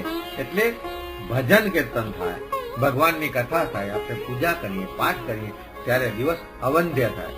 તો દિવસને અવંધ્ય કરવાનો કહ્યું છે. કથા છે એ જીવનનો થાક ઉતાર. કથા થાક, જીવતરનો જે થાક છે, આપણે ભવનો થાક લઈને આવ્યા છે. આ ભવનો થાક ઉતારવાનું સાધન છે કથા. કથાથી આપણા ભવના થાક ઉતરે છે. આપણે સૌ આ ભવનો થાક ઉતારવા માટે એક આ પાઠશાળા અહીંયા ચાલુ થઈ છે. સ્વામીએ પાઠશાળા ચાલુ કરી. આપણે આ પાઠશાળામાં જોડાઈએ. પાઠશાળામાં જોડાઈ અને આપણે જીવનના પાઠ પાઠ કરવાના. બચપનમાં તો આપણે ઘણું ભણ્યા, ઘણું ભણી ગયા આપણે, પણ હવે મોટા થયા પછી આ સ્વામીની પાઠશાળામાં જોડાઈએ અને ધર્મમય જીવન કેમ જીવવું એના પાઠ ભણી, એના પાઠ પાકા કરીએ. આમાં કોઈ ફી નથી, ફી રાખી જ નથી, કોઈ પાઠ નથી, ફક્ત વિશ્વાસની જરૂર છે. સમજ્યું? બિનુ વિશ્વાસ ભક્તિ નહીં તે બિન દ્રવ ઉન રામ, રામ કૃપા બિનુ સપને જીવ લહર ન વિશ્રામ. એની જો કૃપા ન થાય ને તો આ જીવને વિશ્રામ ન મળે કોઈ છે. આવા વિશ્રામ માટે કથાથી જીવનનો થાક ઉતારવા માટે કથાથી. હવે આપણે મોટા થઈ ગયા, બહુ ભણતર ભણી લીધું, તો હવે આ પ્રમુખ સ્વામીની પાઠશાળામાં જોડાઈ અને જીવનના પાઠ શીખીએ કે જીવન કેવી રીતે જીવવું. જીવન મળ્યું તો જીવતા શીખીએ રે, જીવન મળ્યું તો જીવતા શીખીએ રે.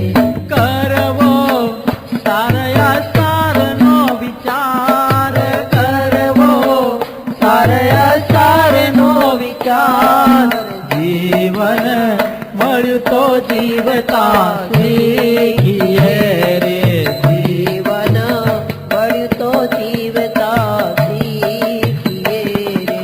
પ્રાત સમય પ્રભુ સુમિરન કીજીએ રે, પ્રાત સમય પ્રભુ સુમિરન કીજીએ રે. પ્રેમથી શ્રી હરિને લાગવું પાય, પ્રેમથી શ્રી હરિને લાગવું પાય. જીવન મળ્યું તો જીવતા શીખીએ રે, જીવન મળ્યું તો જીવતા શીખીએ રે. શુદ્ધ સ્નાન કરી સાવધાન થઈ જાવું રે, શુદ્ધ સ્નાન કરીને સાવધાન થઈ જવું રે. ધરવું ગુરુ હરિનું નિત્ય જ્ઞાન, ધરવું ગુરુ હરિનું નિત્ય જ્ઞાન. જીવન મળ્યું તો જીવતા શીખીએ રે, જીવન મળ્યું તો જીવતા શીખીએ રે. સત્સંગ જીવન તમારું સુધારશે રે, સત્સંગ જીવન તમારું સુધારશે રે. સત્સંગ જીવન તમારું સુધારશે રે, સત્સંગ જીવન તમારું સુધારશે રે. જગતમાં એક સાચી નિશાળ, જગતમાં એક સાચી નિશાળ. જીવન મળ્યું તો જીવતા શીખીએ રે, જીવન મળ્યું તો જીવતા શીખીએ રે. કરવો સારય સારનો વિચાર, કરવો સારય સારનો વિચાર. જીવન મળ્યું તો જીવતા શીખીએ રે, જીવન મળ્યું તો જીવતા શીખીએ રે, જીવન મળ્યું તો જીવતા શીખીએ રે. ઘણું આવડે છે, ઘણું ભણે છે, પણ હવે જીવન જો મળ્યું છે તો એને એ રીતે જીવતા શીખીએ, ભક્તિથી જીવતા શીખીએ. સવારે પ્રાત સમય ઉઠીને પ્રભુ સુમિરન કીજીએ રે, પ્રાત સમય પ્રભુનું સુમિરન કરવું જોઈએ. આજે એકદમ જે સુધરેલા છે એ પ્રાત સમય તો બેટ ટીપીએ. એક બહુ કથાકાર જાણીતા કે અલ્યા બેટ ટીપ શું કામ પી, ગુટ કરીને પીને પીને ત્યાં ઉઠીને બ્રશ કર, સ્નાન કર, પછી તો ટી પી તારી, તો આ ટી તારી ગુટ થાય. એટલે આપણે તો ન કરીએ, આપણે તો બધા સત્સંગ અહીંયા બેઠા છીએ તો ન કરીએ, વૈષ્ણવ એટલા બધા બેઠા છે, આપણે તો કરીએ જ નહીં. પણ એમ કહ્યું કે ભવ રોગ જે છે એ ઔષધિ છે. સત્સંગ છે ને એ ભવ રોગ ને મટાડવાની ઔષધિ છે. આ ઔષધિ થકી ભવ રોગ મળશે આપણો. કથાની ઔષધિ આપણે જો લેશું તો ભવ રોગ થશે આપણો. અને ભવનો રોગ મટાડવા માટે, એ ભવનો રોગ ટાળવા માટે આપણે બધા અહીંયા બેઠા છીએ. અને આ કથાનો લાભ શું છે, સત્સંગનો લાભ શું છે, એની જામીનગીરી તુલસીદાસજી આપી છે. તુલસીદાસજી ગાયું છે, એક ઘડી આધી મેં પુનિયાદ. એક ઘડી 24 મિનિટ, આધી ઘડી 12 મિનિટ, પુનિયાદ 6 મિનિટ. एक घड़ी आधी में पुनियाद, इतने में हरि नाम मिले तुलसीदास जमान. तुलसीदास के હું જામીનગીરી આપું, મારી જામીનગીરી કે આટલામાં તને હરિ મળશે ને મળશે. ફક્ત સુમિરન કર. હરિ સુમિરન નહીં કર તો ક્યાંથી મળશે? આટલું બધું ભગવાને આપણા માટે કર્યું તો એનું સુમિરન ન કર્યું? અરે જેને આપણા જન્મતા પહેલા માતાની છાતીમાં દૂધ ને તૈયાર કરી રાખી, બાળક જન્મે ને પેલા દૂધ તૈયાર હોય. એને ખબર છે કે બાળક જન્મશે તો એને બહારનું દૂધ જલ્દી પચશે નહીં, એટલે માનું દૂધ આવશે તો પચશે. તો જન્મતા પહેલા માતાનું દૂધ બનાવી રાખે અંદર. લીલા જાણવા બનાવ્યા આટલા બધા કે આપણે પેલું કાર્બન ડાયોક્સાઇડ બહાર કાઢીએ અને ઝાડવા એને શોષી લે અને એમાંથી પાછું ઓક્સિજન બનાવીને છોડે. અને ઓક્સિજન વગર તો આપણે પેલા બી કહ્યું જીવી જ ન શકીએ. પ્રાણવાયુ ના હોય તો જીવી શકીએ? શુદ્ધ આટલા જળ બનાવ્યા. ખારું જળ દરિયાનું એને શોષી લે અને ઉપર વાદળા થઈને વરસે અને અમૃત જેવું મીઠું જળ વરસાવે. જેને આવી વ્યવસ્થા કરી, જેને ઓક્સિજનની વ્યવસ્થા, એને યાદ નહીં કરવાનું આપણે કોઈ? આંખ તો છે આપણી પાસે, આ દેખાય છે, પણ દ્રષ્ટિ કેળવવાની છે. જયારે દ્રષ્ટિ કેળવાય ત્યારે આ સત્સંગ મળે અને ત્યારે આપણે સત્સંગમાં જોડાઈ શકીએ. કેટલી વિચિત્રતા છે, તમે જો ભગવાને બનાવી છે આ આંખ, આ પોતાને ન જોઈ શકે. આપણી આંખ જોવી હોય તો આપણે પોતે ન જોઈ શકીએ, આપણે અરીસામાં જોવું પડે. મિરરમાં જોઈએ તો આપણે આંખ દેખાય, તે સિવાય આપણે આપણી આંખ પોતાની દેખાય નહીં. તો આ આંખ જોવા માટે, આંખને ભગવાનને જોવા માટે, ભગવાનના દર્શન કરવા માટે હવે દ્રષ્ટિ કેળવવી પડશે. દ્રષ્ટિ જો આંખમાં જો કઈ પડે, દાખલા તરીકે આપણી આંખમાં કઈ પડે તો કોઈ બીજાને કેવું જોઈએ કે ભાઈ મારી આંખમાં જ્યાં જોયું ને કઈક ઘણું પડ્યું છે. તો આપણી આંખમાં એવા રાગના, દ્વેષના, મોહના, માયાના, મમતાના કેટલા કણા પડેલા છે. એ તો સંત કાઢી શકે. ના વડે કોઈ સંત પાસે જવું જોઈએ. એક બે મિત્રો હતા મુંબઈમાં, પરામાં રહેતા, અલગ અલગ જગ્યાએ. ઘણા વખતે મળ્યા બે જણા, ઓપેરા હાઉસ પાસે મળ્યા. ઓહો, ઘણા ટાઈમે મળ્યા. તો શું આ બાજુ વાત, તો આમ તેમ. ઓલો કે ભાઈ વાત છોડી દે. એક મિત્ર કે આજે મને મારી વાઈફની આંખમાં ઘણું પડે. 2 દિવસ થયા, ડોક્ટર પાસે લઈને 150 રૂપિયાની અડી ગઈ. પેલો મિત્ર બીજો કે ભાઈ તું રહેવા દે, તારી આંખ, તારી વાઈફની, તારી પત્નીની આંખમાં ઘણું પડ્યું એટલે તને 150 ની અડી ગઈ. તો મારી વાઈફની આંખ એક સાડી પડી તો મને 1500 ની અડી ગઈ. આંખ પડી સાડી ઉપર અને બેને જીત લીધી કે ના આ સાડી તો લેવી છે. ફલાણી બેન ના લગ્નમાં કે માસી દીકરીના આના લગ્ન મને આ સાડી પહેરવા જશે, આ સાડી લીધી. એટલે તને તો 150 માં પત્યું, મને તો 1500 રૂપિયા લાગ્યા. તો આંખ જો આંખમાં કઈ પડે તોય તકલીફ થઈ જાય, આંખ જો કોઈની ઉપર પડે તોય તકલીફ થઈ જાય. તો આવા જે રાગ દ્વેષના જે અસંખ્ય કણા આંખમાં પડે છે એને દૂર કરવા હોય તો ગુરુ પાસે જવું જોઈએ. આ ગુરુ આ રાગ દ્વેષના બધા કણા કાઢી અને સત્સંગનો રસ્તો બતાવે આપણે કે સત્સંગ કરવા. એના માટે સમર્થ ગુરુ જોઈએ. સમર્થ ગુરુ હોય તો એ સંત કેવા છે એ મહારાજે વાત કરી છે. સનિષ્ઠ સંતો એ કેવા હોય એ મહારાજે કહ્યું છે. શ્રીજી મહારાજે કહ્યું છે કે જેમ લોહચુંબક લોઢાના ખીલાને તાણે તેમ ભગવાન જયારે આ પૃથ્વી ઉપર સાધુ રૂપે, સંત રૂપે અવતરે ત્યારે જો જીવ તેનામાં શ્રદ્ધા સહિત દર્શન કરે તો તેની ઇન્દ્રિયો અને અંતકરણ ભગવાન સન્મુખ તણાઈ જાય છે. સંત કૃપા કરે તો, નહીં તો નહીં.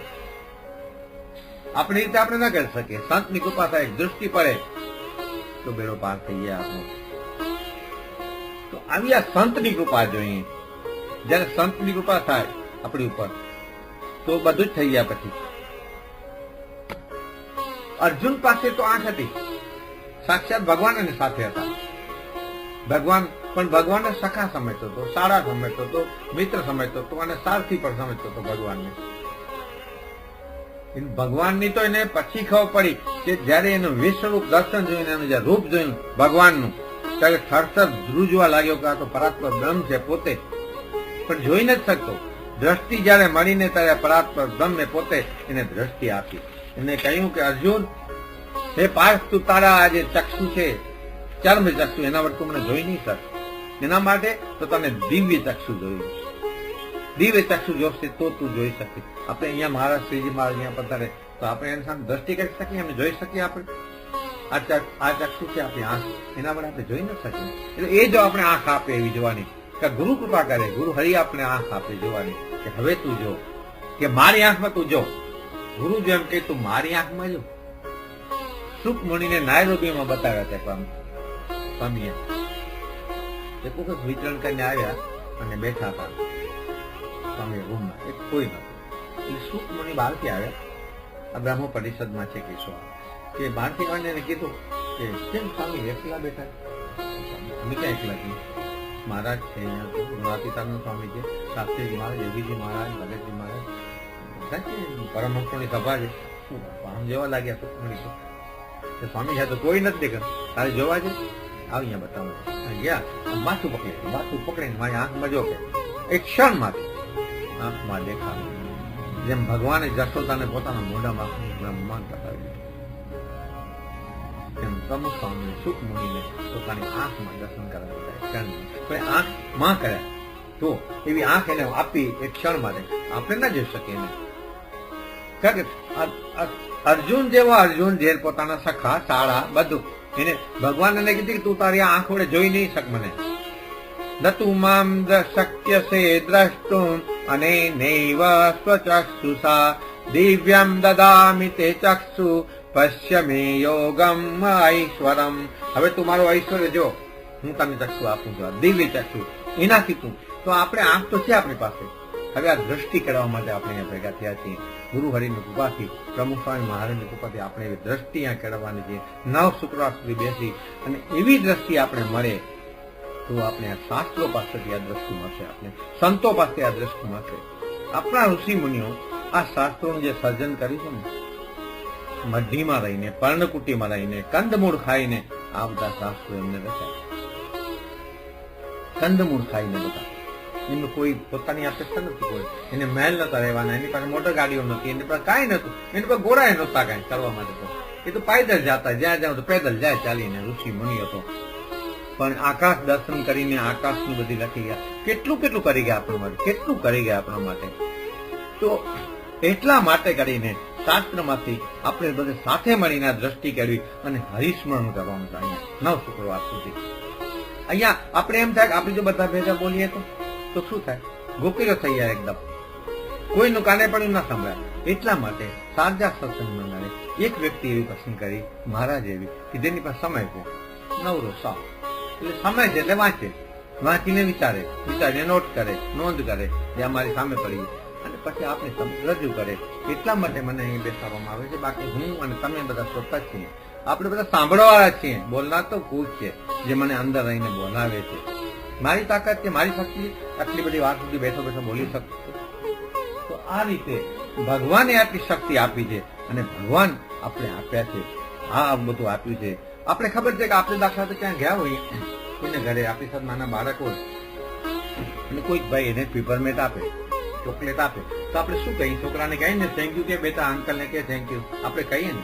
તો ભગવાને થેન્ક યુ ને કહીએ આપણે, જેને આપણે આટલું બધું આપ્યું, જેને આવું મનુષ્ય જીવન આપણે આપ્યું, જેને આપણે આવો પ્રાણવાયુ આપ્યો, આપણે નાક સુધી પહોંચાડે. પેલા હોમ ડિલિવરી તો બધા અહીંયા કરતા હોય, આ તો નોઝ ડિલિવરી કરે. આપણે જ્યાં હોઈએ તે આપણા નાક સુધી ઓક્સિજન મળી જાય આપણે, તો આપણે જીવતા રહીએ. નહીતર થઈ ગયા રામ નામ સત્ય તરત. તો આટલી બધું જેને આપણા માટે કર્યું, આપણે બધાને ખબર છે કે ભાઈ વૈજ્ઞાનિકો કહ્યું છે એ જુઓ પાણી. તમે તો બધા ભણેલા ગણેલા બેઠા છે, તમને બધાને ખબર છે હાઇડ્રોજન અને ઓક્સિજન એ બે ભેગા થાય એટલે પાણી. આપણે ખબર છે, વૈજ્ઞાનિકો તારણ કાઢી દે. કોઈ બનાવી ન શકતા પાણી, એની વેધશાળામાં બનાવી ન શકે. લોહીનું એક ટીપું નથી બનાવી શકતા, અને ખબર છે કે લોહીમાં શું શું છે તો બનાવી ન શકે.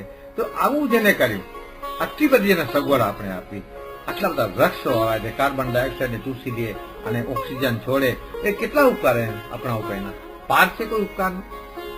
જેને આટલા આપણા ઉપકાર કર્યા એ ઉપકારને આપણે યાદ તો કરીએ કે નહીં?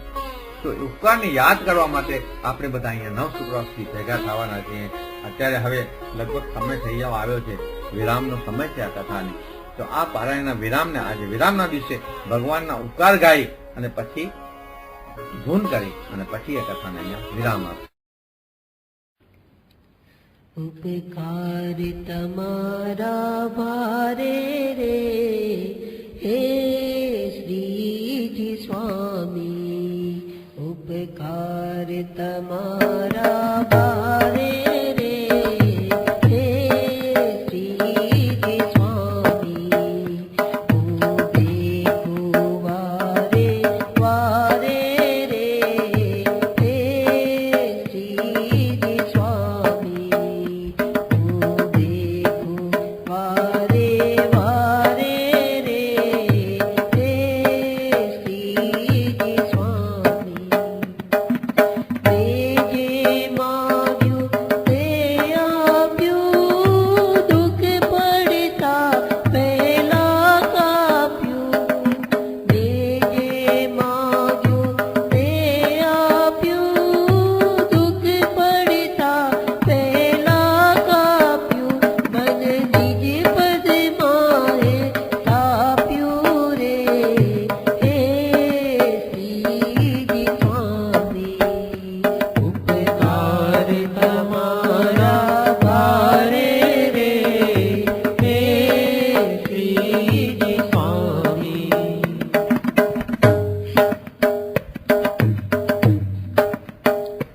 દેવલોક તણું સુખ મારું, તમે કરતા ન્યારું ન્યારું. શું શું તું એ તું સંવારું રે હે શ્રીજી સ્વામી, ઉપકાર તમારા ભારે રે હે શ્રીજી સ્વામી.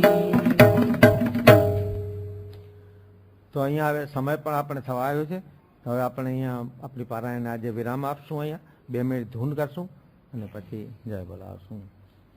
શ્રીમન નારાયણ નારાયણ નારાયણ, શ્રીમદ નારાયણ નારાયણ નારાયણ,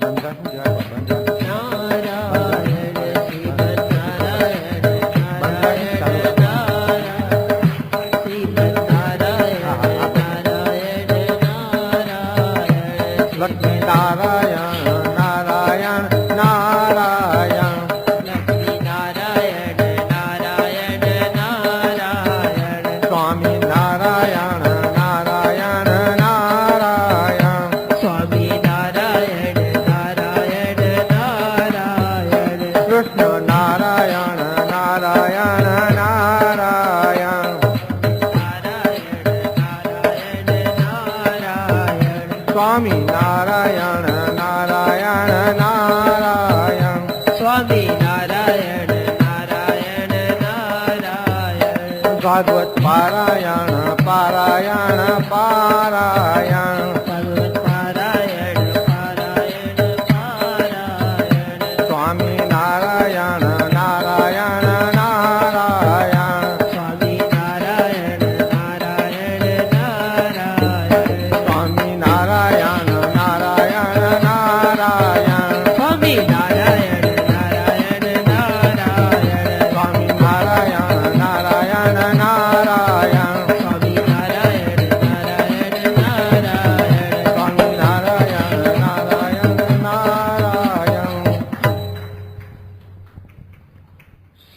સર્વત્ર સુખિનઃ સંતુ સર્વે સંતુ નિરામયઃ, સર્વે ભદ્રાણિ પશ્યन्तु મા કશ્ચિत् દુઃખમાપ્નુયાत्.